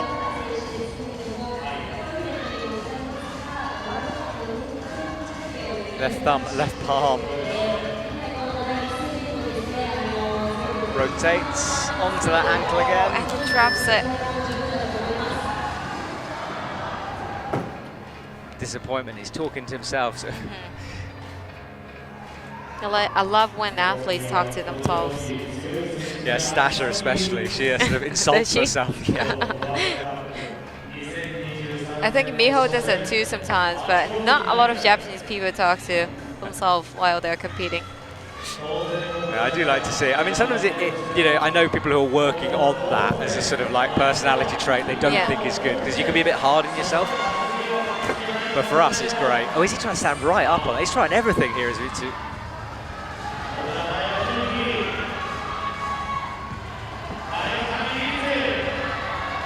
Left hand on the crimp, but loses the foot. I tell you what, maximum effort points for Ritsu. He's given it his all out there. And it doesn't. Oh, he kind of staggers on that ankle once more. And he's really limping on that. I'm just watching him now as he leaves. I mean, I can't believe how he's competing right now. That's I can't. I mean, he's super impressive. I don't think he's doing himself any sort of good by doing it, but these guys just want to climb. Jo-hyun Lee is out on the men's 1. He had a great performance on day 1, where he did 5 tops within 10 attempts. Yeah, really strong and come on as well. Every year he gets better and better.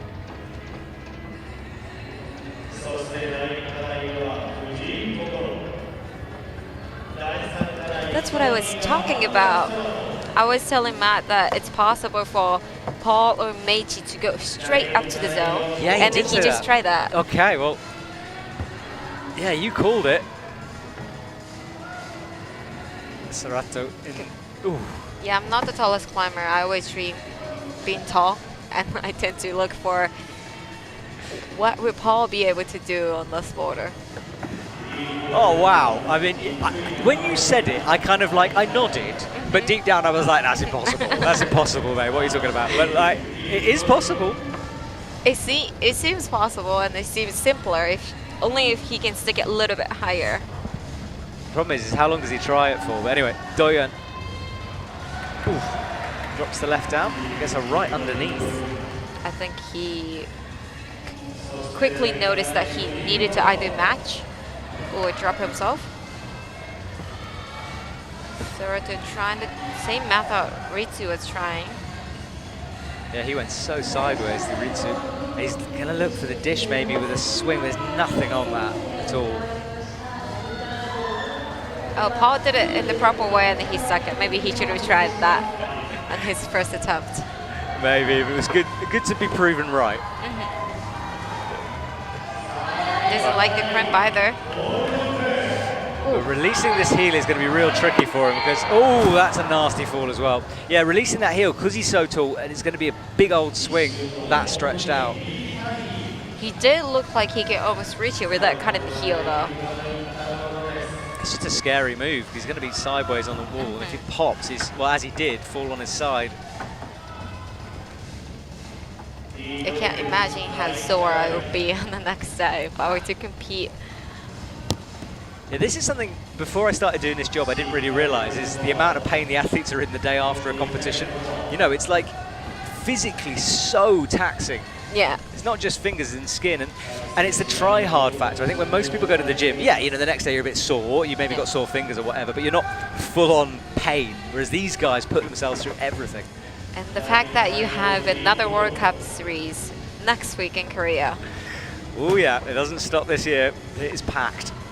I mean, at least you're not traveling from Japan all the way to the US or Europe in That's a true. fight with the jet lag again. That's true. Ooh, kicks that right foot out. Looked around the corner.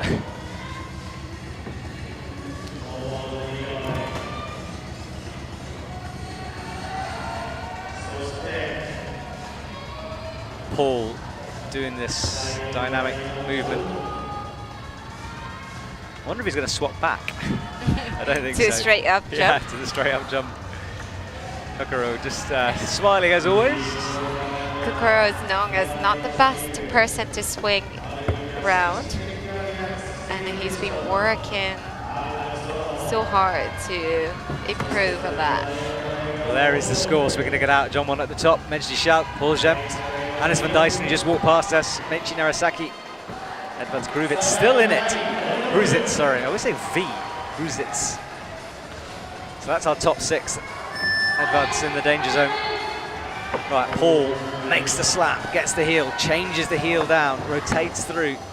So much in his hips. Oh! He gets it! 2 out of 2, and that is firmly in the top 6 for Paul Jenft. Yeah. I think we'll be seeing him tonight. Well, he just bumped himself up to the first place with 2 tops and 4 zones.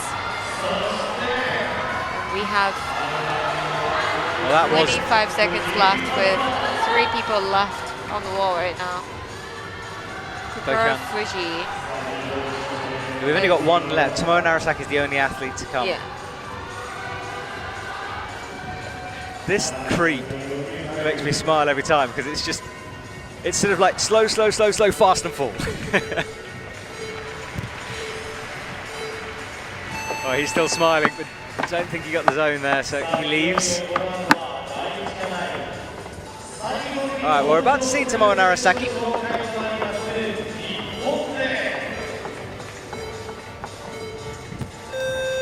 One of the biggest heroes on the Japanese scene. There he is, such a legend is that man. Do go and check out his YouTube channel as well. It's really good for tips and tricks and training things.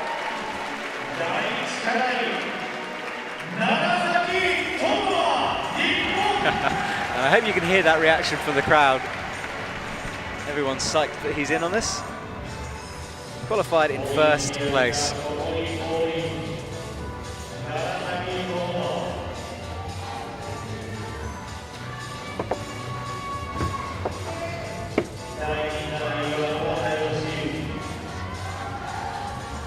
So Tomoya has a look around the corner.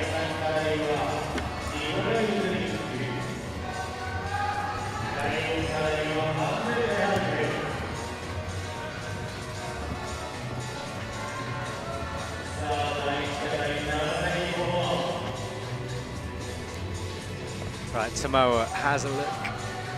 Down, chalks up. Anze starts this jump to the left.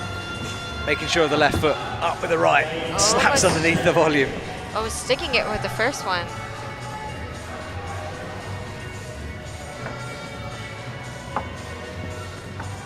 Yeah, by now these holds are well used. The athlete's got to make sure they're nice and clean. Tomoya again gets the toe in. Bumps into the crib, looked for a second like he was on it, and then slipped down.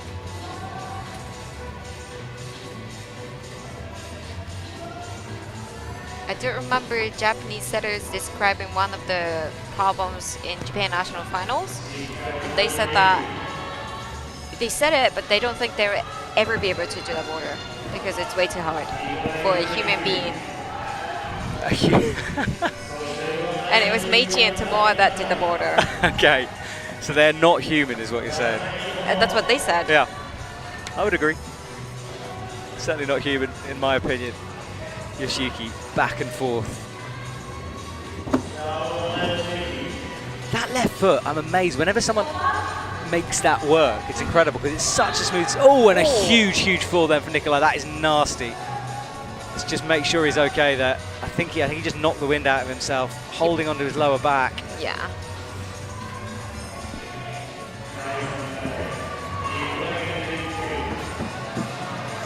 That was so close from Anze.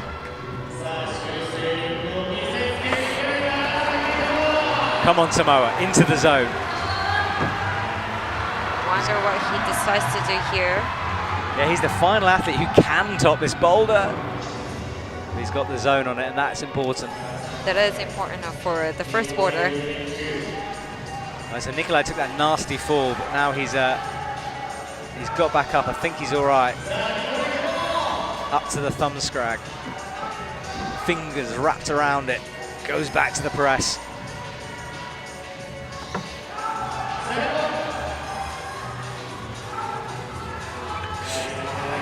He gets his foot that way and then turns back into the other way. It's like a robot-style move that. He just sort of transformed himself into that position. Comes down in frustration. And yeah, I think that fall is going to set in later on. He's going to be feeling that for a while.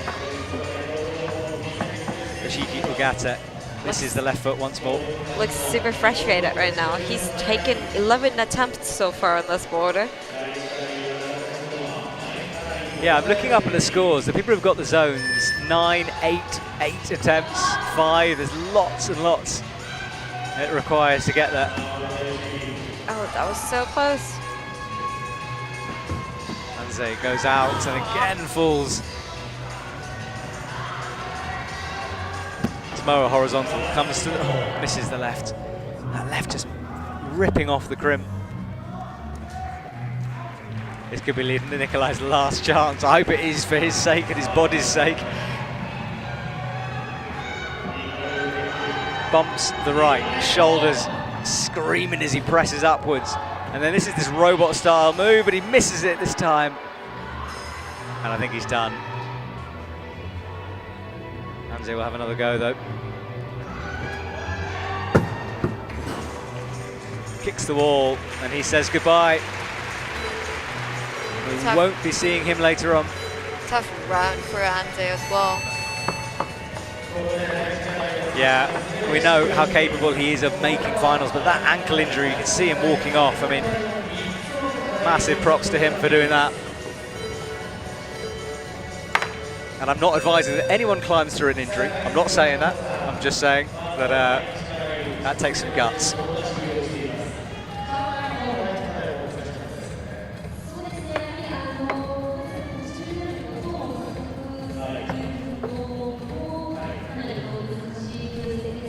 Right, so Kokoro having a look at M3.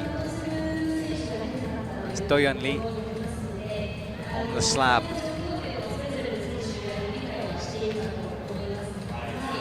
Hannes' top of that will go down in my memory for a long time. It was a special moment earlier on.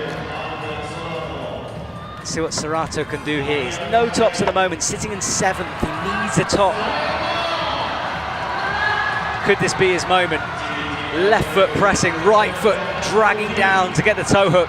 He finds the top and matches it, and that is going to put him up into the top 6. That was also a clean flash like Chan did. Second athlete to flash it. He still had the bittersweet kind of a face though. I think he did want to top a couple more borders. Yeah, he's up to 3rd. Let's watch this again. Great footwork there. The left side of the foot drops the toe down again on the side, crimping hard, matches the top, and the toe suddenly becomes good when you're leaning over like that.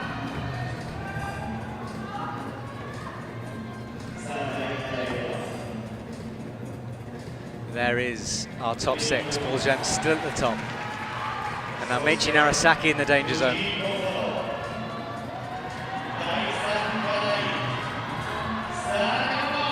Kuro knows he needs this. Yeah, he does. He would have preferred a better round, wouldn't he? But, oh, shaking. Oh, who needs the thumb? That is why I love that man, because he just pulls stuff out of the bag sometimes. And you're like, well, where did that come from? Yeah. He doesn't look great on he didn't look great on the first and second borders. He never gives up. It's always so hard to bring your mental game back up on the last 2 borders when you weren't performing the best. I think Chan and Kokoro has similar a mental game on that, where they can recover from the previous border. Yeah, it's very, very impressive to witness, especially when you know, as we do, how bad that pocket is. It was horizontal on the thing. Right, nails the jib. This foot swap is dodgy, but he makes it work. Tiptoes to the left, dances across as he eyes up the zone. Slowly does it, and then you got to go quick at the end as you fall. I think he was a little bit hesitant to make that move. Either he wants to go with his left hand or right hand, because his head was going up, down, up, down.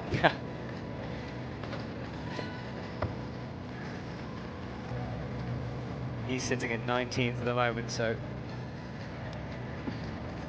3 boulders to go. Yeah, I think Chan and Dakian always climbed together. Yeah, I've heard he's like his prodigy, you know, Yeah. John kind of looks after him. He's teaching him the ways of the circuit. Yeah. Brilliant the way he lands that jib. So accurate, nearly lost it there. Remember that right hand, the paint is deliberately smooth. Oh, he does lose it though that time. Yeah, so you're palming on a very smooth surface. It's not textured.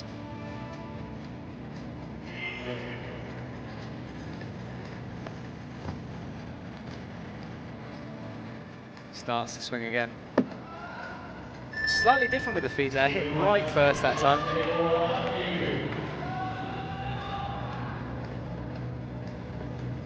Watch this right hand. It's what fired off before. Always creeping towards the edge of that volume, trying to crimp him.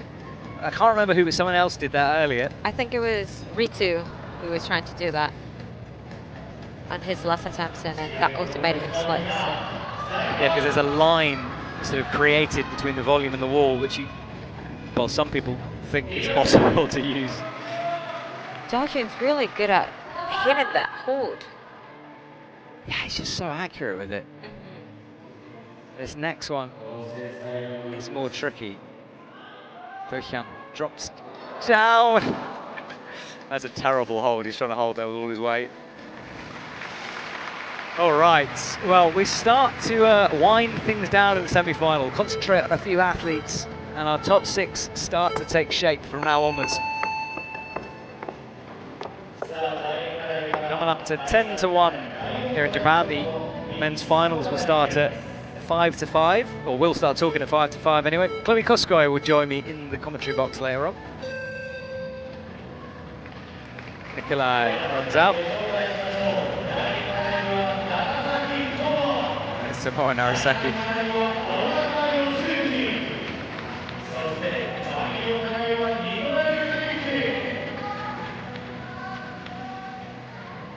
So Nikolai Usnik hopefully has recovered from that nasty fall. He looks all right out there.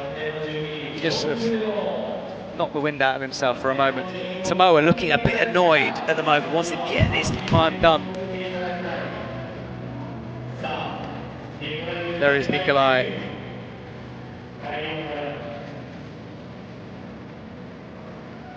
Nikolai battled through some of the worst pump I've ever seen a climber witness in a Boulder final, in a combined final.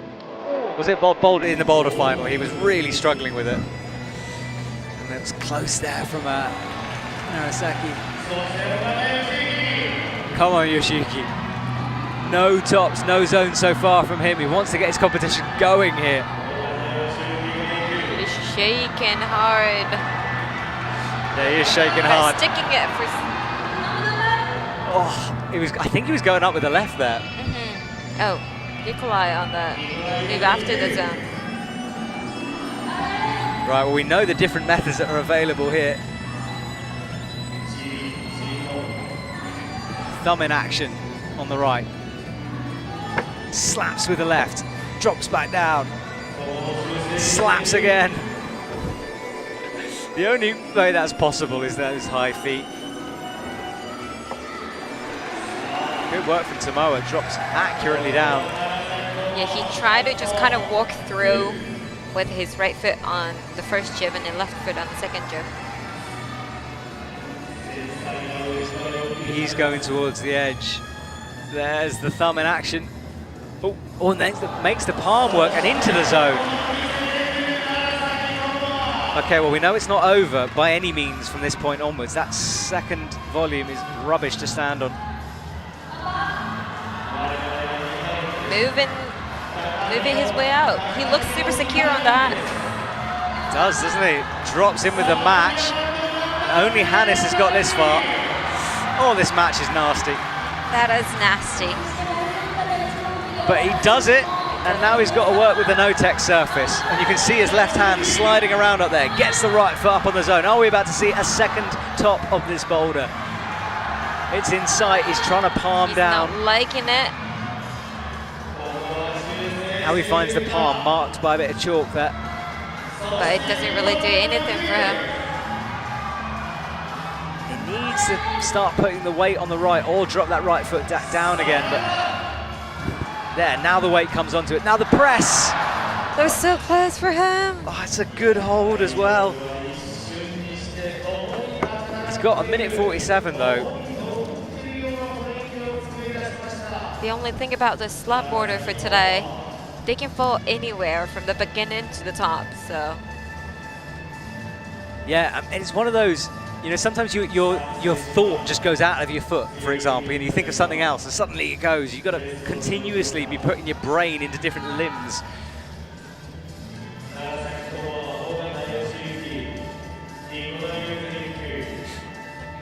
Hannes van Duysen, by the way, who is still in the top 6, is getting depumped by a coach on our left. He's getting an arm massage after his heroics. Yeah, it was so impressive for him to get so far at the only top on number 2. Yeah, it was really cool to see it. He's still in 5th place and he's looking Tomoya up at the goes back leaderboard. on. Come on, Tomoya, 50 seconds. And he's going to have to commit to a beater if he gets through this next move. This next move looks so hard though. Yeah, he found the thumb last time and then dropped onto the palm. Does the same thing. He sticks it the same way. Much smoother from Tomoya, but don't want to rush through this move. He's still got to do the nasty match. And he's got time. He looked up as if he was going to jump straight, which he still might. I think he is as well. And slips. Ah, Nikolai can't do it. Look at the breath, his lungs pumping as he lies there.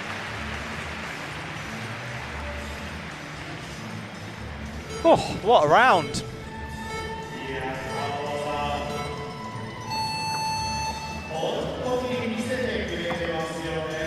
Well, we're leaving boulders behind now as we near the end of the competition.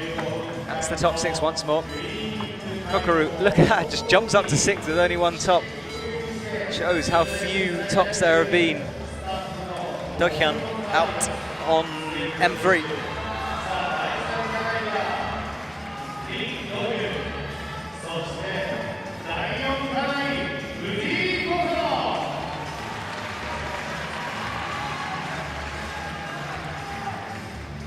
making sure that sloper is properly cleaned.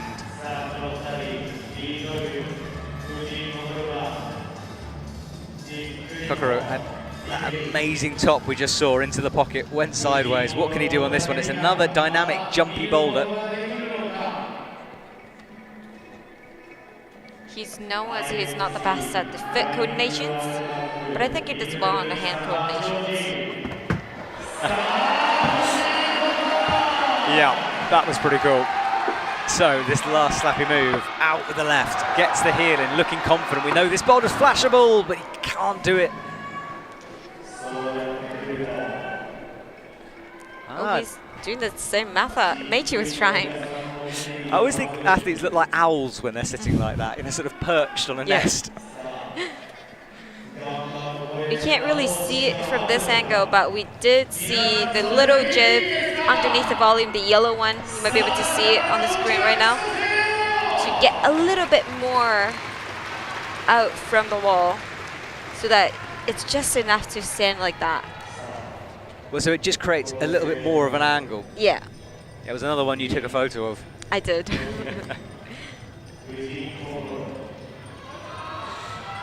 Right, he faces in this time and goes for the big jump and rolls back onto his neck.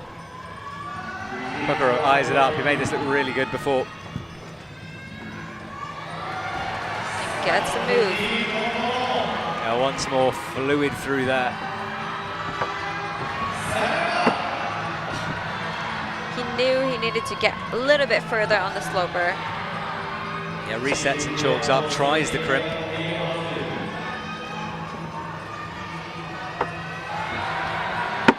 Oh. That sound of just him slapping the volume. Yeah, it reminds me of those problems in Fontainebleau when you're sort of slapping around on the rock, just hoping something's going to stick. This might be one of those boulders. I mean, look, that angle makes it look sort of vertical, doesn't it? Like there's nothing on it, but it is slightly rounded. The whole Belgium team, by the way, is like dancing around in nervous anticipation as they look at the scoreboard. Duysen on the top of this boulder. Presses upwards. Finds the toe. This is his attempt number 5, I think, or 4. Oh, misses it, just misses it.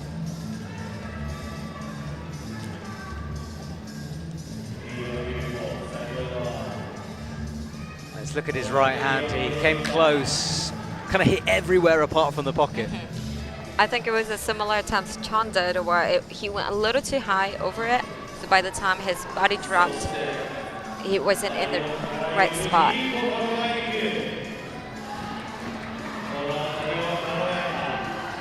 Looks just wonderful when he does that move. Right, what can he do this time? Here comes the slap. Oh, drops down again. I do think it's his left foot, where his left foot is when he first hit the volume. Yeah, it's almost like he needs to hit it and then get the heel up, and he's done that a few times, but he's better on it this time. Goes a bit high. Oh, yeah. He knows he needs this one. And I do want him to get this one. Yeah, he is sitting on the 6th right now, if I remember correctly. Yeah, he's right on the bubble. Duysen will go again.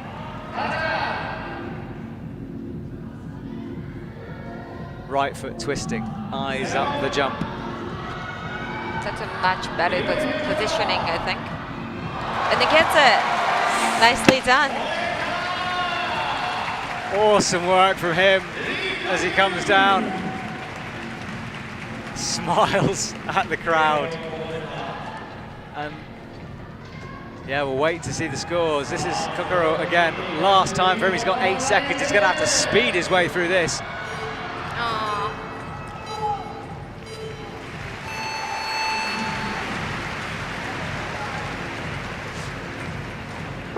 Yeah, Team Belgium. It's exciting just to watch Team Belgium watching the scoreboard. They're so nervous. Hannes just cannot sit still. Mejdi as well is bouncing around with Manu Kornu down at the front. Literally, I think they just chest bumped. The nerves, I can feel the tension coming from them. Everyone wants to make a final here. A lot at stake. All right, Tomoya though, the experienced veteran, cleans the hold up.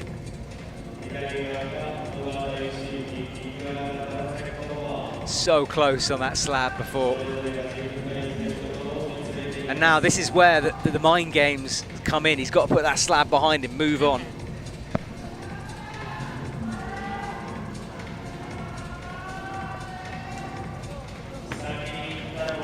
Presses up. Tries to look at the invisible hold. Yoshiyuki Ogata get in. Snaps out, he's in 12th. Gets the heel, drops back down.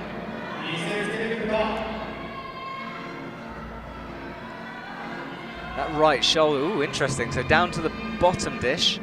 But then you get lower, so you wouldn't like that. Yeah, he had to make the adjustment, and he will next time. The slopers do get worse as the rounds go on, because you have 18 more people in front of you slapping that hold over and over again. May, you're looking a little bit nervous. I am getting a little nervous. Here goes Tomoya once more, drops down, resets on the jug. Goes out with a palm this time, so he's going to use the method of rocking up on the left foot on that jug. Thumb scrag with the left hand, back to the sloper, bumping the hands. Tomoya is kind of person who tends to go jump up to something he sees. So I'm just a little bit worried that he would just throw himself onto it. Oh yeah, peels off the thumb. It's quite triangular, quite pointed, that thumb. It's a nasty one to fall off like he just did. Watch that right. Yeah, oh. Nasty. Yoshiyuki again on the top. Adjusts on the slope, but look at the sweat marks left behind. Got to chalk up again. Goes to the crimp.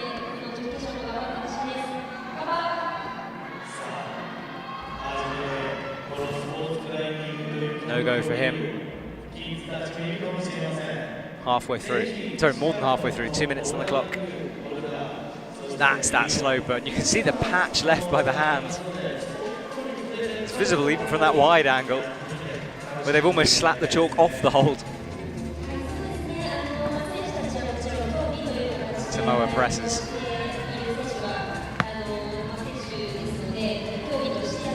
He's not liking that either. No, he's not. It just looks awkward. Kind of shrugged the shoulder there. It's a very shouldery move. He does look like he's a little bit stuck in his headspace.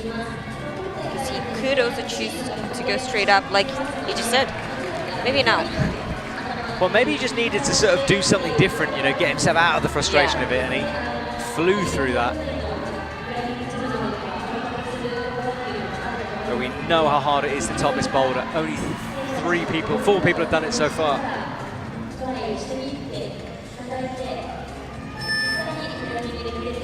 Tomoya has a minute to turn things around here. I do just remember that the setters were talking about it. They were expecting 12 tops on the third boulder, and then 5 tops each on each M1, 2, and 4. Wow, okay. I wonder if they adjust the final problems then in that case. Big slap though. It is warmer today than the women's semi-final. It was colder yesterday in the arena. It is a little bit warmer today. Maybe that'll make a difference with these slappy moves. Yoshiyuki quickly gets back on. 20 seconds, not long. This is Tomoya's last attempt on this. Turns, gets the foot in, and loses the left hand. Tomoya will go and rest. Holds that right shoulder once again.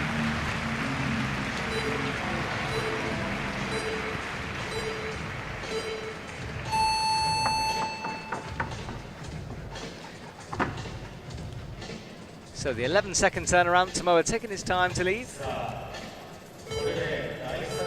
And I think Paul is sitting in his first still with 2 tops with 4 zones.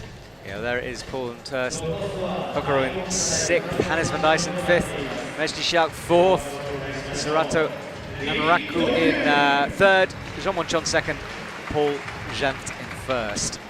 That's our top 6. But this man can still make an impression on that top 6. He's got a top. And we know this boulder is climbable and potentially flashable.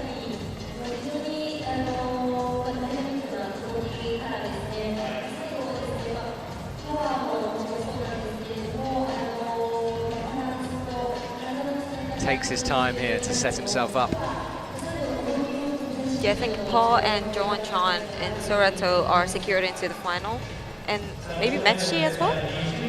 Yeah, how impressive is it from Sorato? I mean, we said he was one to watch out for. Yep. First competition, absolutely smashes it, 16 years old. It was like Ano Matsufuji yesterday, who was the only Japanese to make it into final. Yeah, I didn't know if you caught her face when she was sitting on the sofa, got the bronze medal. She suddenly got lost in this dazed moment. It was just couldn't believe it. Oh. Right. It's not really about the first bit, it's all about this sloper. Slaps and slips. Slaps and slips again. I think with the heel hook method, it would only work for someone as tall as Paul or Meiji. It just looks like such an obvious heel, doesn't it, when you look up there with that dish, it's like, it sits perfectly.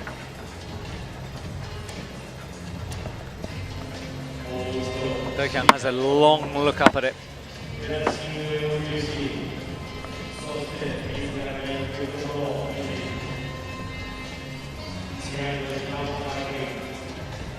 Top on 3rd, a zone on this one.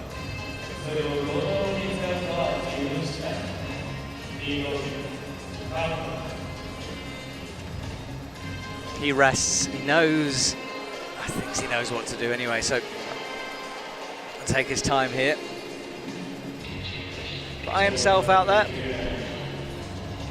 We get to focus on an individual. Do you remember tonight's finals? 4:55. We will start talking. Do not miss it. Beautiful through the coordination.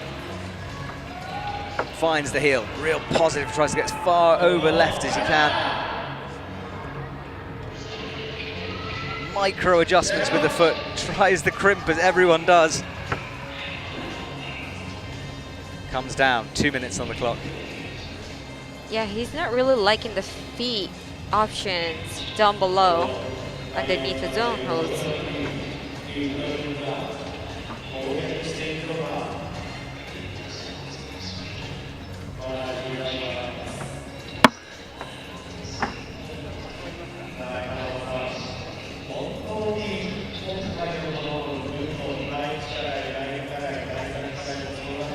Dokkan looks up once more. We've got 1 minute 33 on the clock.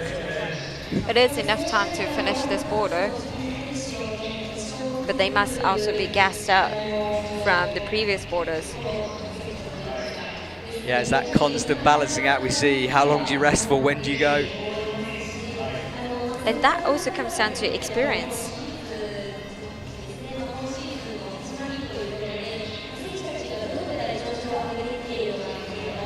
He is taking his time here. Waiting for the clock to tick towards the minute. We're going to hear the buzzer. Here he goes. Calling him into action, that buzzer was. I wonder if he tries something different this time. Maybe not. Same thing, same drop down. Now he puts the left toe on. Gets your cramp. Just not figuring it out. Shakes his head. He needs this to move into the top 6. At the same time, Belgium team is just... I know. I wish you guys could see it at home. I know, staring at the clock. They're all just surrounding Hannes as we watch Dokkan again. Because by the time this Dokkan's performance is over, Hannes is secured into the final. And he's just, well, that scream is Hannes. Duysen comes down, unlucky for him, so close. I was hoping a little bit of 2 Korean topping only 2 borders and then 2 zones and make it into final. I'm really happy for Hannes as well. It was his first semi-final, and he's making it the first final round of the World Cup. He's just leaving the arena with his coach. He's going to have to go and reset, get his head in a different place, because he is he's getting hugged. And there is Akio, who we think is pretty close to giving birth. Yes, I heard the due is around June 1st. That's what Tomoya said, apparently. So best of luck to that legend. Well, there is her husband, Tomoya Narasaki, on stage. Our final athlete out. He's sitting in 11th. It is a little bit of a bittersweet, though, because if he tops it, then Kokoro Fuji is out. Who's going to knock out who? He goes for the heel. We know this is tricky unless you're tall. Gamba is the cry. He drops down. Changes it to a lower heel. Looks at the crimp. Oh, this is kind of working though. And now, you could see his shoulder was tense, ready to bring the right hand in. But then he wasn't quite finding it on the slope bar either. That patch must have been brushed more than any other patch on this wall here this afternoon. Tomoya prowls, looks at it. I do love Japanese people coming out last, but I do also hate it. It just makes me so nervous every time. Well, same in the semi-final, right? When Miho was out, you were, you stopped talking. It was like, May is no longer functioning right now. Tomoya shrugs his shoulders, looking up, trying to get the pump out of those forearms. We did have a similar case in men's qualification round where Surato bumped himself into semi-final, and that bumped Daiki Sano underneath the line. Yeah, he's really resting. 2:48, lots of time. Yeah, I think he just knows that he doesn't really have to worry about the beginning. Yeah, these guys just don't make it look like a thing, do they? It's like, you'd think they were jugs. He goes for the low heel once more, rotating the toe down. Now he goes quicker. Final move coming up. Can he get it? No!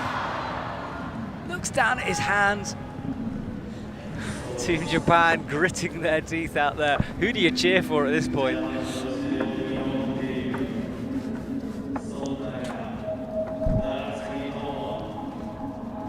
Two-minute mark.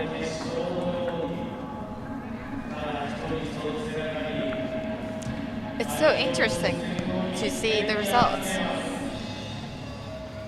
Yeah, it has been fascinating, this semi-final. Really close, tense stuff. A lot of positions coming down to attempts to zone, which is not something we see too often. This also kind of explains how like the entire climbing community all over the world has grown up over the years, because we used to see only like a few decided nations in the final round, and now we are seeing a bunch of different countries. Yeah, you're very right, and that was something people were saying about the women's final yesterday. Tomoya flows once more. He came close, he touched that last hold. He's got a minute 20, probably enough time for 2 goes on this. Heel in a slightly different position. And gets the hand. That was so close. Right, you're about to hear the minute beeper. I reckon he'll rest till about the 30-second mark and then just go for it. He was so much quicker that time.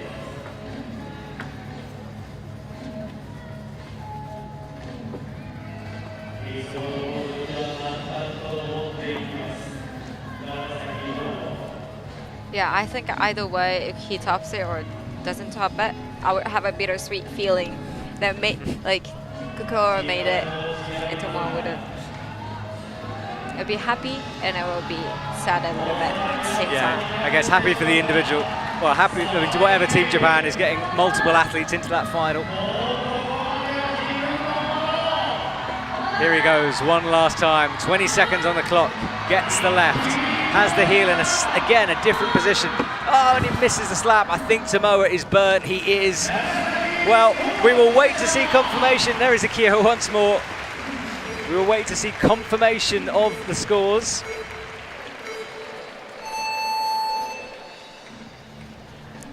That was another dramatic semi-final round. It was, mate. Well, thank you for joining me once again. Always your insight is incredibly valued in the commentary box. You basically booked in now every time we come to Japan. Just to let you know, you cannot go on holiday, all right? Right, let's have a look at the scores, shall we? Let's see an update as we look at that last boulder. Here they are. So, Paul Jenft leads the way.